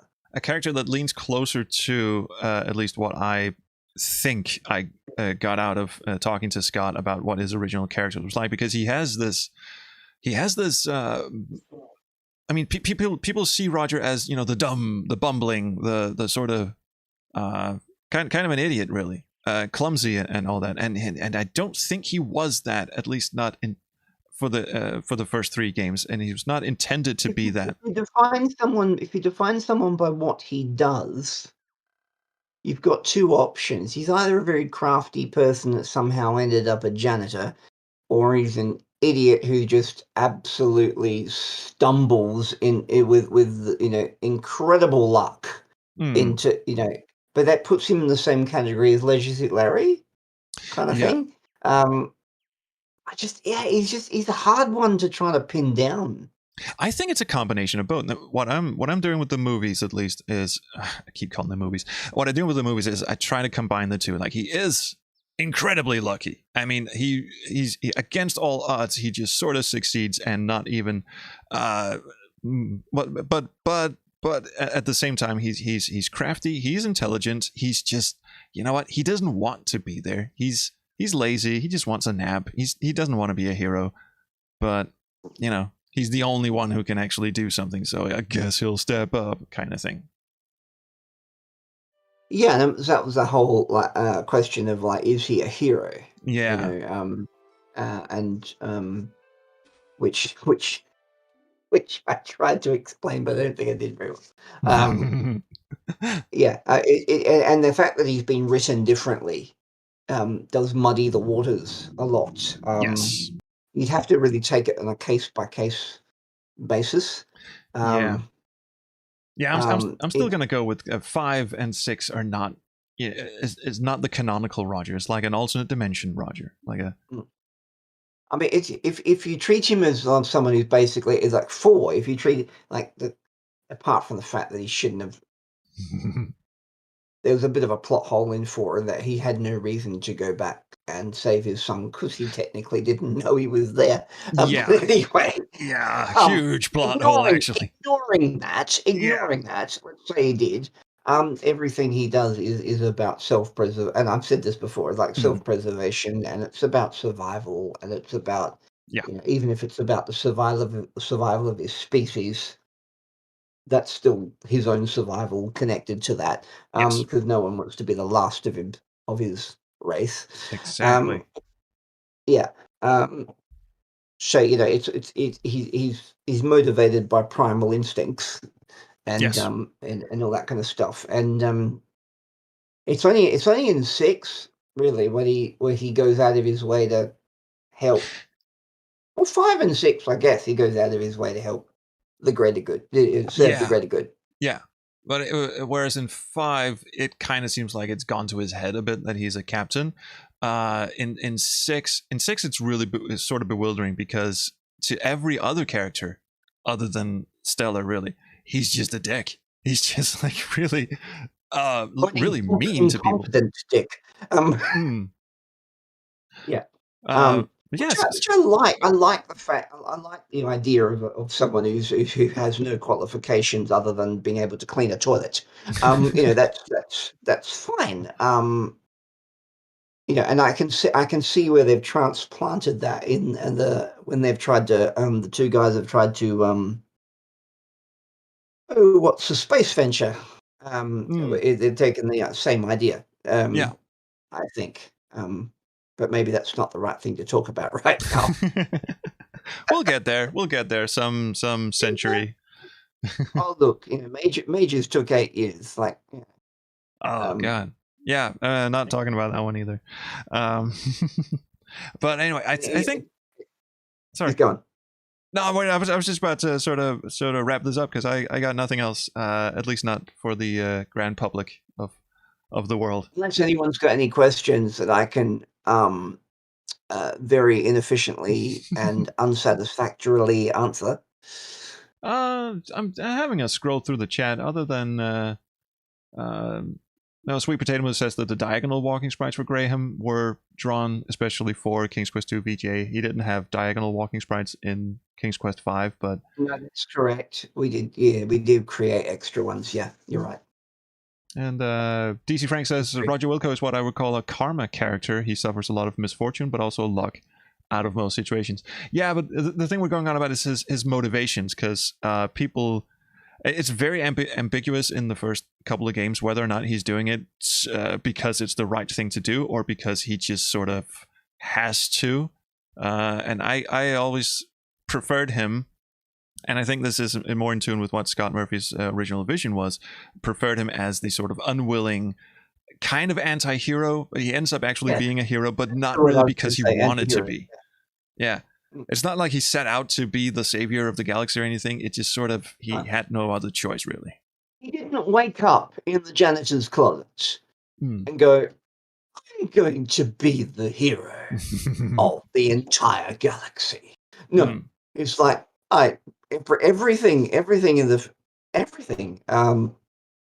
up until game 5 is about like, I've got to stop I've got to prevent myself from being dead. Yes. Uh, Yeah, or exactly. my people from being dead. Like, it's the same thing. Like, if you're saving if you or I were saving the Earth, it's saving us, really. Yes, exactly. Because the Earth is part of us.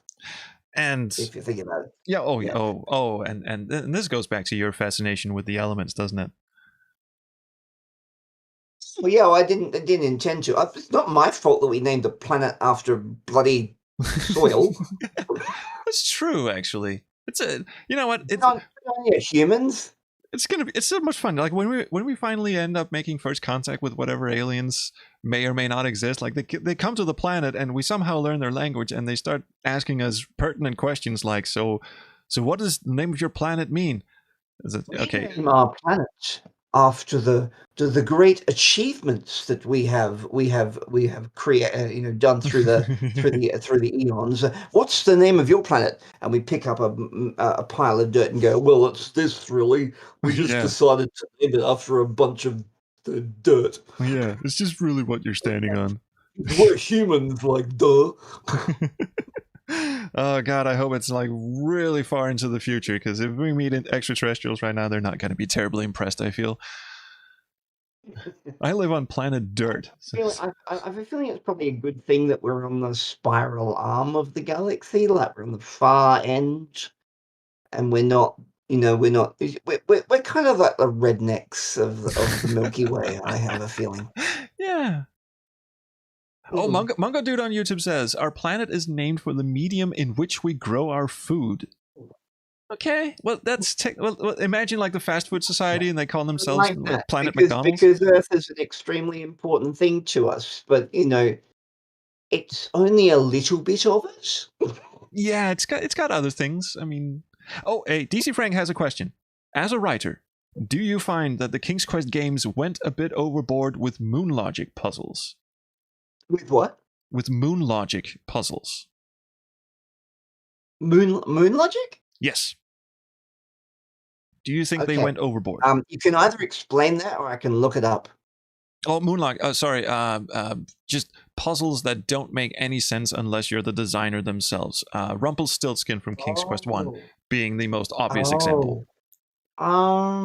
Just nonsense puzzles.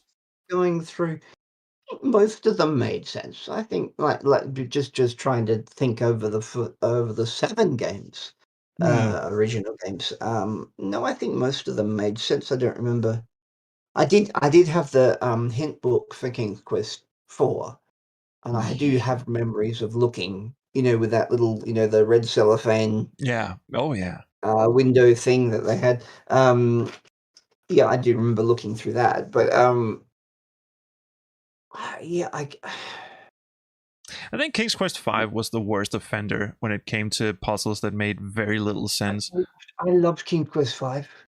I just probably just because I had a friend of mine, a good friend of mine, that we would just sit down and we'd try and work it out, and we'd go through all the screens again and we'd look at everything and do all the interactions and try to figure the bloody thing out. Yeah. Playing adventure games with friends and it's such a good feeling if you've managed to figure out that bloody puzzle. You do need. I know Chris and I had many conversations over many games over what where you need to flag things or you need to give a clue or something like that. Yeah. Yeah.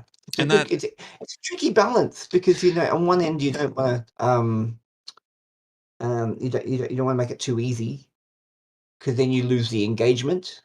But if you make it too difficult, then you lose the engagement. And that's the difficult balance, especially with like modern day adventure games, where you have so many other games vying for your attention. The attention span has understandably become much shorter, so there's a tendency to make adventure games a little easier, or at least not as convoluted as, say, you have to wear the cloak and the ring, and then the ferryman will take you across the pond. Because what I've found with later games is that they've become more decision based. So it's not puzzle based; it's decision based. Like at the moment, I'm going through. I'm playing Life is Strange 2. Yeah, quite and it's I'm enjoying. I like the pensiveness of the games of those games, and then Yeah. just like you can let the character. They actually let the characters sort of be, and you sort of just like you can just experience the moments Mm. in the game rather than. But it's all about. It's not the puzzles because they're easy, but they're it's all about the decision making that you make along the way. Um, where I cheat and look them up. I'm not going to play it again. I don't have time. Mm. But yeah, I think that's what the shift is. Yeah. And It's gone. I that's think the shit. And I like the. I've talked about this with you before. Like the Witcher games, I love. It's not the all the RPG stuff. It's the decision points that you make along the way that hold my attention. mm. Yeah, Yeah. and particularly in that series where it's where the theme is the lesser evil. There's no right answer. It's Mm. like crap option 1 or crap option 2, and you have to decide which is the better of the crap options. Hmm. And I very much like that. And also in an era where you have idiots like me who are just spoiling games left and right by playing them on YouTube. So if you have like a linear game, then yeah, I suppose the argument is that you have no incentive to go and play it yourself because now you've already seen one person play it. Having different options along the way to sort of shape the narrative of your own, which by the way is one of the strengths of the interactive medium that I think isn't or wasn't at least utilized enough back in the old days. Fate of Atlantis comes to mind. 3 ways through the game and they're all vastly different. It's like replayability is such a key thing to the longevity of a game, and now that you've got people spoiling shit left and right, it's even more important. Yeah, and yet, you're the Space Quest historian. You have replayed Space Quest because you've enjoyed the experience. Yes. Just to play devil's advocate for a minute, like you just enjoy the hero's journey, Right. Yeah, or the or anti-hero's journey. or whatever you project. I Mhm. guess that's the other thing. Like Roger is very yeah, Yeah. vacuous, I guess, in the first few games, and Oh, so he you is. can sort of project yourself into him. Yes. He's an avatar more than anything. Yeah, that's a better way to say it. Yeah, No, that's pretty. I like vacuous though. That's a word that doesn't get used enough. It's a beautiful it's a word. sprite. He's a sprite. He's a sprite. Yes, he's a lovely sprite. People in the chat are going on about the cat, the shoe and cat puzzle in King's Quest V, which I relished making fun of because it's not so much that it's a moon logic puzzle. It is a backwards logic puzzle. Tell me about it. I can't remember it. I haven't played that Right. game in a long time. Right. So very briefly, at one point outside the bakery, you see a cat chasing a mouse or a rat, sorry, and you chuck a boot at the cat, and then later the rat rescues you from a dungeon or a basement that you've been tied up in. Oh. You have no way of knowing the rat is going to do that at the time because it hasn't happened to you yet. And if you get into the basement without having rescued the rat, you are essentially dead. So it's one of those dead end. In King Quest V, they did a dead end. It completely is a dead end. That's not cool. That is not cool. No, you basically have to get into a dead man walking situation, or even a dead situation. I don't mind. I don't mind if you at the within a section of the game, like in King's Quest V, like when you're describing, you arrive at Mordax or whatever his name is, area, that becomes a new section. And if you screw up early, then you messed yourself up later. That's okay, because that's it's not horrible to go back to the start of that. Right. But you go back to 2 or 3 sections before. That's a bit nasty. But also it's a backwards logic thing. You have to get Graham into a death state in order to realize you need to go back and do something different. So from a character's perspective, Graham doesn't know why he's... I don't think Dave Gilbert would appreciate that game design. No, I don't think you would. I mean, and as people have pointed out, rather hilariously, the cat that is chasing the rat in King's Quest V is actually the baker's cat. The cat is doing its job. It's chasing rats away from the bakery, and you just go, "Fuck you, cat." That is why I had my cat. To And I chase away realized my cat rats. was entirely useless. May he rest in peace. When he saw a rat outside my window, just watched it, and you could see the look on my cat's face when it was. And cats don't have a great deal of expression, mind you, but I could definitely see the look on his face, going, "No, I'm not doing that. I'm not chasing that. Nah. You can just forget that for screw that for a joke. I'm sorry. I'm not. Yeah, my I cats didn't do sign the up same for thing. that thing. That thing's huge." Mm.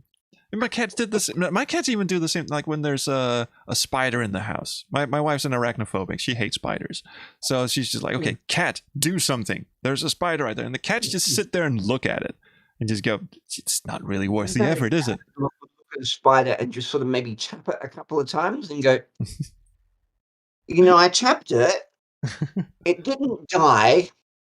Yeah. I don't think I'm gonna go to the next step here.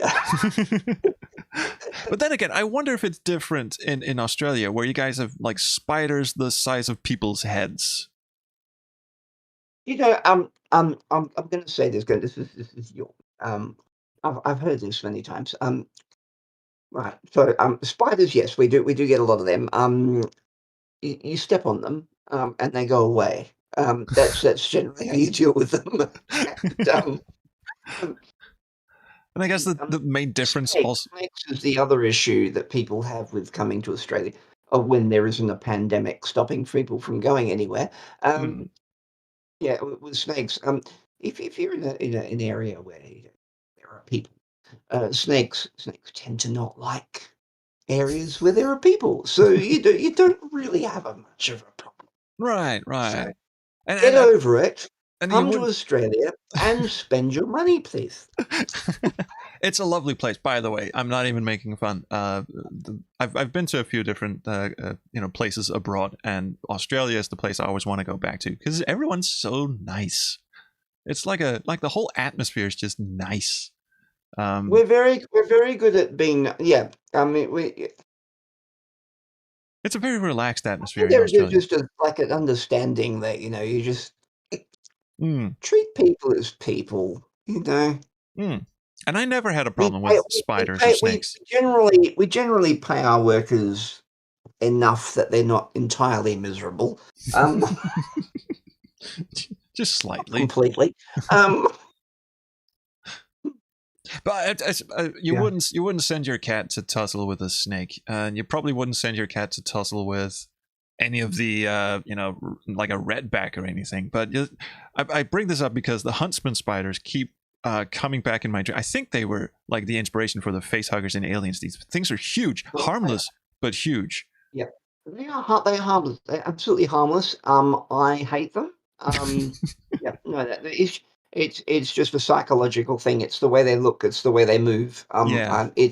I'm pretty sure it's a deep ancestral memory. I can't shake. I can cope with it. I can look at redback.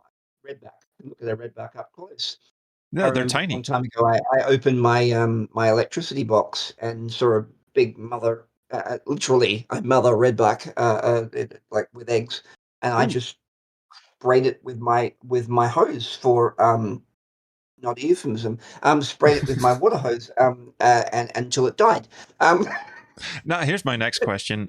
Did your electrical box survive that? I would think water plus electrical box, bad idea. It wasn't an electrical box. Oh, I thought you said Do you know electrical what? I was renting at the time. I don't care. I can't remember. Yeah. box. Right, so all the lights in the house go off, but at least I got the spider. Yeah, that's right.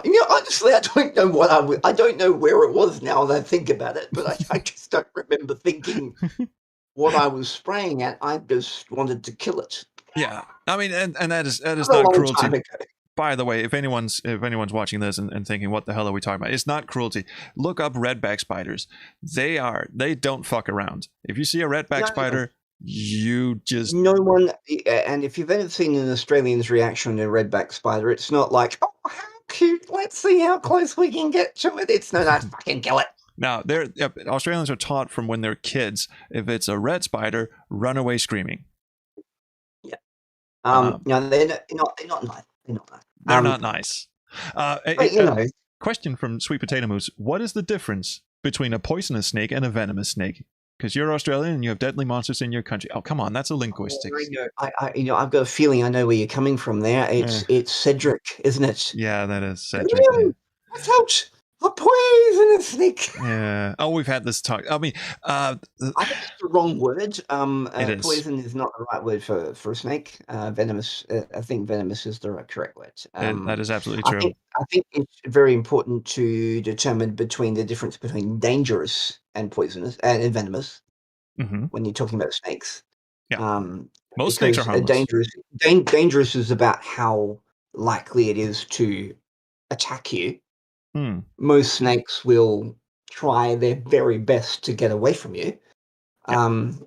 Whereas venomous is like, you might have a very timid snake, but if they feel like they're up against their wall and they think, well, I've got no other option, I'm going to attack you, and they're incredibly venomous, you're in trouble. Yes. Yeah.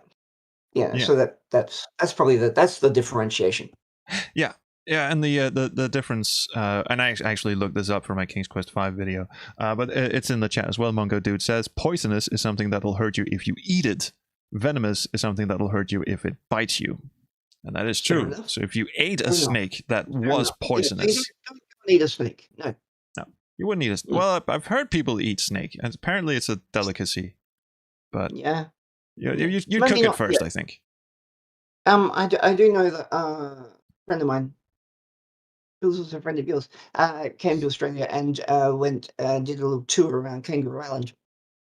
And he was on tour, and he was told, like, if you see a snake, don't worry. Well, don't worry about whether it's venomous or not. It is. Cool. But it is true for most animals that can kill you, regardless of what part of the world you're in. Most of the time, they don't want to kill you. Most of the time, it's because you've pissed them off somehow. It just goes back to just respect your environment and respect nature. If you don't do that, nature's gonna do something about it. Oh yeah. I mean, I think that's a good message. I mean, it's a cliche, but I don't think it's any less relevant. No, that's absolutely true. The only exception to the rule I can think of is the stonefish that you guys have that just lives on the bottom of the water. It looks like a rock. It acts like a rock. It doesn't move, but it'll bite you, and it will kill you within 30 seconds. I'm going to pretend I know what you're talking about while I'm looking it up. It's just called the stonefish, and it just sits there and waits for people to step on it. I'm not going to remember that. The Synacia vericosa. Yeah, those are bastards. They're right. Well, I guess I've never encountered them. Probably a good thing. Maybe they're not in South Australia. It's fatal to humans. Well, there you go. That's why I haven't encountered one, because I'm still alive. Maybe they're not in South Australia. Makes sense. But they're just vicious bastards. But yeah, that's right. But most animals of the dangerous kind will actually not actively go out and try to murder humans. They will do it because humans have been dicks to them. Look, it's common sense, isn't it? I mean, it's just, yeah. I mean, I don't know if Denmark has I remember you telling me Denmark doesn't have really a lot of predators necessarily, but no, we don't. We don't. No. We have one slightly venomous snake, but you'd really have to have like a dodgy heart or no access to modern medicine whatsoever for it to get you. So no, we don't have any like natural predators here. Maybe a wolf that somehow went from Germany and crossed the border. That has happened a couple of times, but other than that, but no. Not where you are, because they would have to be able to swim. Yes, yeah, exactly. Because there's a lot of islands in Denmark, and I live on an island, so that's a mainland problem. unless one of them sneaks aboard a ferry. Most Danes do live on an island. Is that not correct? Yes, we do. Yeah, the mainland is huge and it's connected to Germany, but most of us live on islands. In fact, the capital of Denmark is on an island, the same island I live on. So that's there's a lot of water around. I'm doing some very cheeky googling here, and you're free of all but a few dangerous animals. Yes, I'm now going to instruct you in your own country. Because I'm an arrogant Can't wait.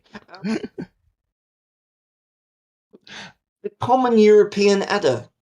Yeah, the adder. That's the one. It'll nip you on The your only soul. venomous snake in all of Denmark. But I'm assuming, as you said, probably it's made its way from Germany. Oh no, the adder is indigenous, but it is a very, very mild. Yeah, it's a very mild venom. It's not terrible. I mean, it stings like a bitch, and it can't kill you if you're really like far off into the woods somewhere with no access to a hospital, and you're fine. That's it. Yeah, and it's not like a fucking redback, which will end your life in 20 seconds or less. No, redback. You've got time. You've got time to get yourself. It's like. It's a blue ring octopus. Totus in the chat just mentioned a blue ring octopus. Those. Those don't mess around. Small but deadly. Yeah, no, I don't know what sort of. Yeah, now that's the question of how much time do you have after you've received an injury, received the venom, the bite, whatever. Yeah. And how much time you've got to get there, and if you're stupid enough to move around too much and all that kind of stuff. Yeah. And the other one you've got is the European hornet. Those are fuckers. But you have to be allergic for them to really have them do any permanent damage or fatal damage. No, it does say that most things are painful but should not require medical attention. Yeah, but they do suck. Hornets and wasps are just. But you've probably got an issue if you've got a pre-existing condition, maybe. Yeah, if you're a bit dodgy on the heart, you might also be in trouble. But that's true with most bites, I feel.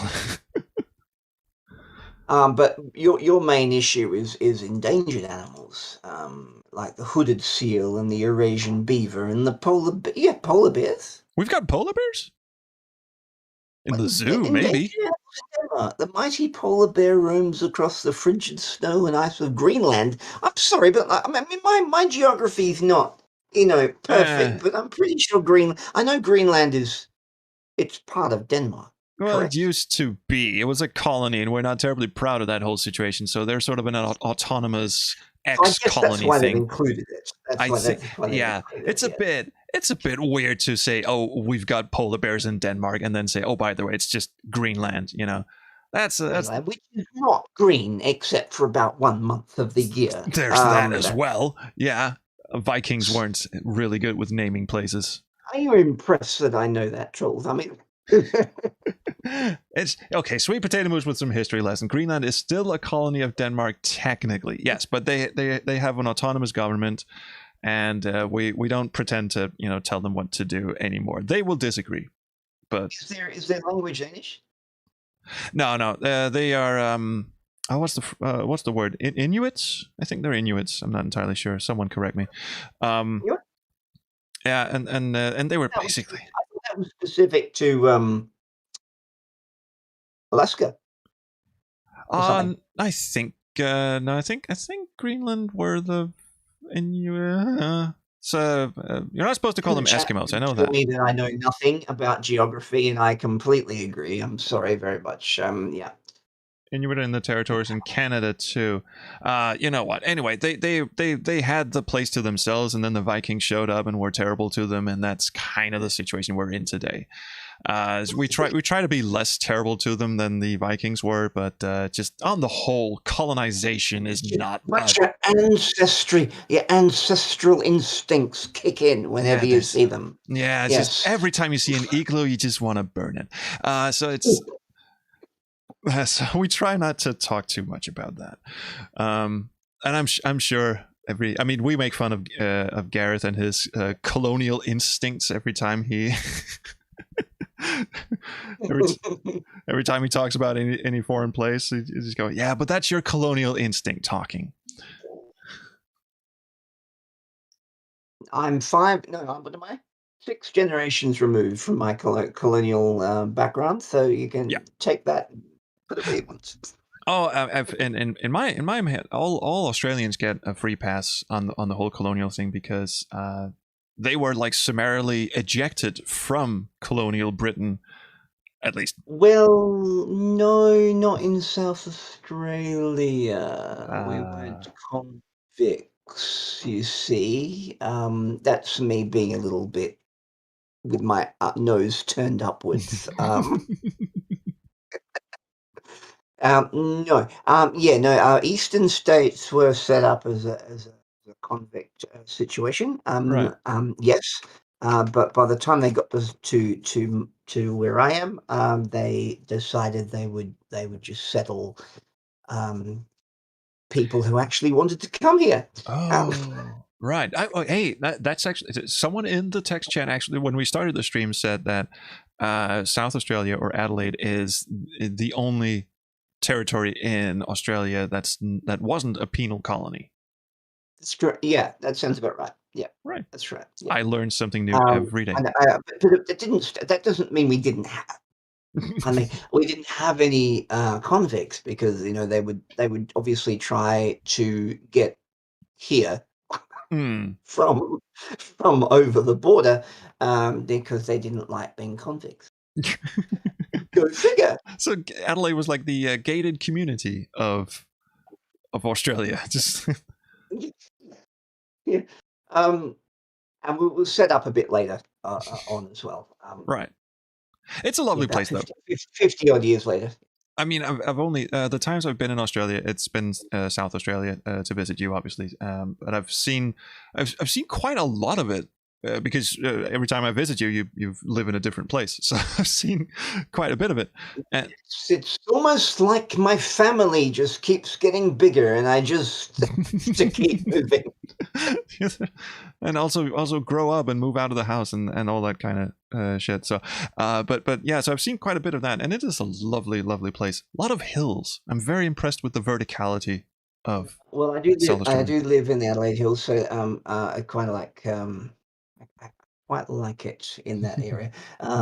For those who are listening, it doesn't take very long to get from the Adelaide area to out when you're traveling to get out into more arid country. Take like half an hour to an hour, and then you're suddenly, the trees look very different. Oh yeah. Remember when the AC broke down and we just stared at it and went, "That's not good." When we were at your house, when you lived like inland, and the AC broke down one evening, and we were just staring at it, going, "That's not good." Yeah, you were here around about. This was like late spring, early summer kind of thing. So that's not good. No. For you the nights would have been oddly warm. They were a little. I mean, I was okay. We had a lot to drink, so it was fine. Nothing's changed really. No, not really. Oh, but anyway, yeah. Sorry, dude. I should probably get my shit together because I have a little kid to pick up in 45 minutes, and I should probably clean the house as well. So we'll end this, and perhaps I'll talk to you a little bit just after that. Yes, please. That would be lovely. That would be great. Yes. But thank you for everyone who's tuned in. I have no idea how many people have been listening. Can you currently 21 people are tuned in, according to 21 wonderful, lovely people. Yes. Some of whom have said very nice things. Yes. I love you all. And none of them has said any terrible. It's not that I've been filtering out terrible comments. There have been no terrible.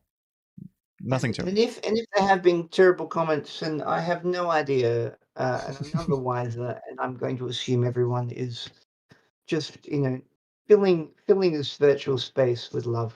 Oh, they are. Lucy says thank you for the stream. Manga Dude says thanks for the stream. It's been great. DC Frank says thank you, Daniel, for spending time with us. everyone's being nice. I'm very happy to talk about absolutely nothing in particular. Michael Cassius from YouTube says something terrible. So, there's always one. No, I salute you, sir. I salute you, sir. Yeah. He literally said something terrible. It's not like I just censored him. It's just he literally said something terrible. I think I saw. Yeah, like say. What was that? Oh, I think when this is a terrible example, but when Hayden Christensen was asked to say some dramatic, over exaggerate, so he had the Vader mask on, and he said he was told just say some over exaggerated dialogue, and he said some exaggerated dialogue. Yeah, that works. Yeah. Well, His thanks. best line ever, I think. Yeah. Yeah, thanks everyone for coming to the stream. And someone asked if Daniel will be back for King's Quest III VGA. We haven't made any plans, but I mean, he's always welcome. It's always. Charles, I would love to. I would love to have you. I have many, many mixed feelings about King's Quest III. And the main trouble is, of course, figuring out a time for it, because the time difference between me and Dan is so tricky. vast. I mean, I don't want to flag it, but probably the next available time would be my my end of year, end of term holidays, December, January kind of situation. Yeah. So I might get to it before then. Actually, we'll see. Maybe we can do the pre-recorded thing we did with Mages, where I post you some questions and you record them beforehand, and I can play them during the stream. That works. That works because I can just fit it in when I can. And that'll work. So anyway, thanks everyone for coming. Thank you so much for all the good questions and kind reactions, and I hope you enjoyed it. And find some people to subscribe to the Space Quest Historian channel. Yes. Even if they don't watch the videos, tell them to find it and subscribe. Thank you. Subscribe, like, and hit that notification bell. There you go. Why don't I say stuff like that? Anyway, thank you so much for coming. See you around the corner stream. YouTube videos, trolls. That's just what people say. So that's how you YouTube. I knew there was something to it. Graphical thing, where they show you how to click each thing. Oh, that is so condescending. And they even put this in children's YouTube, like, hit subscribe. No. Click that, and I'll love you forever. Yes. Now tell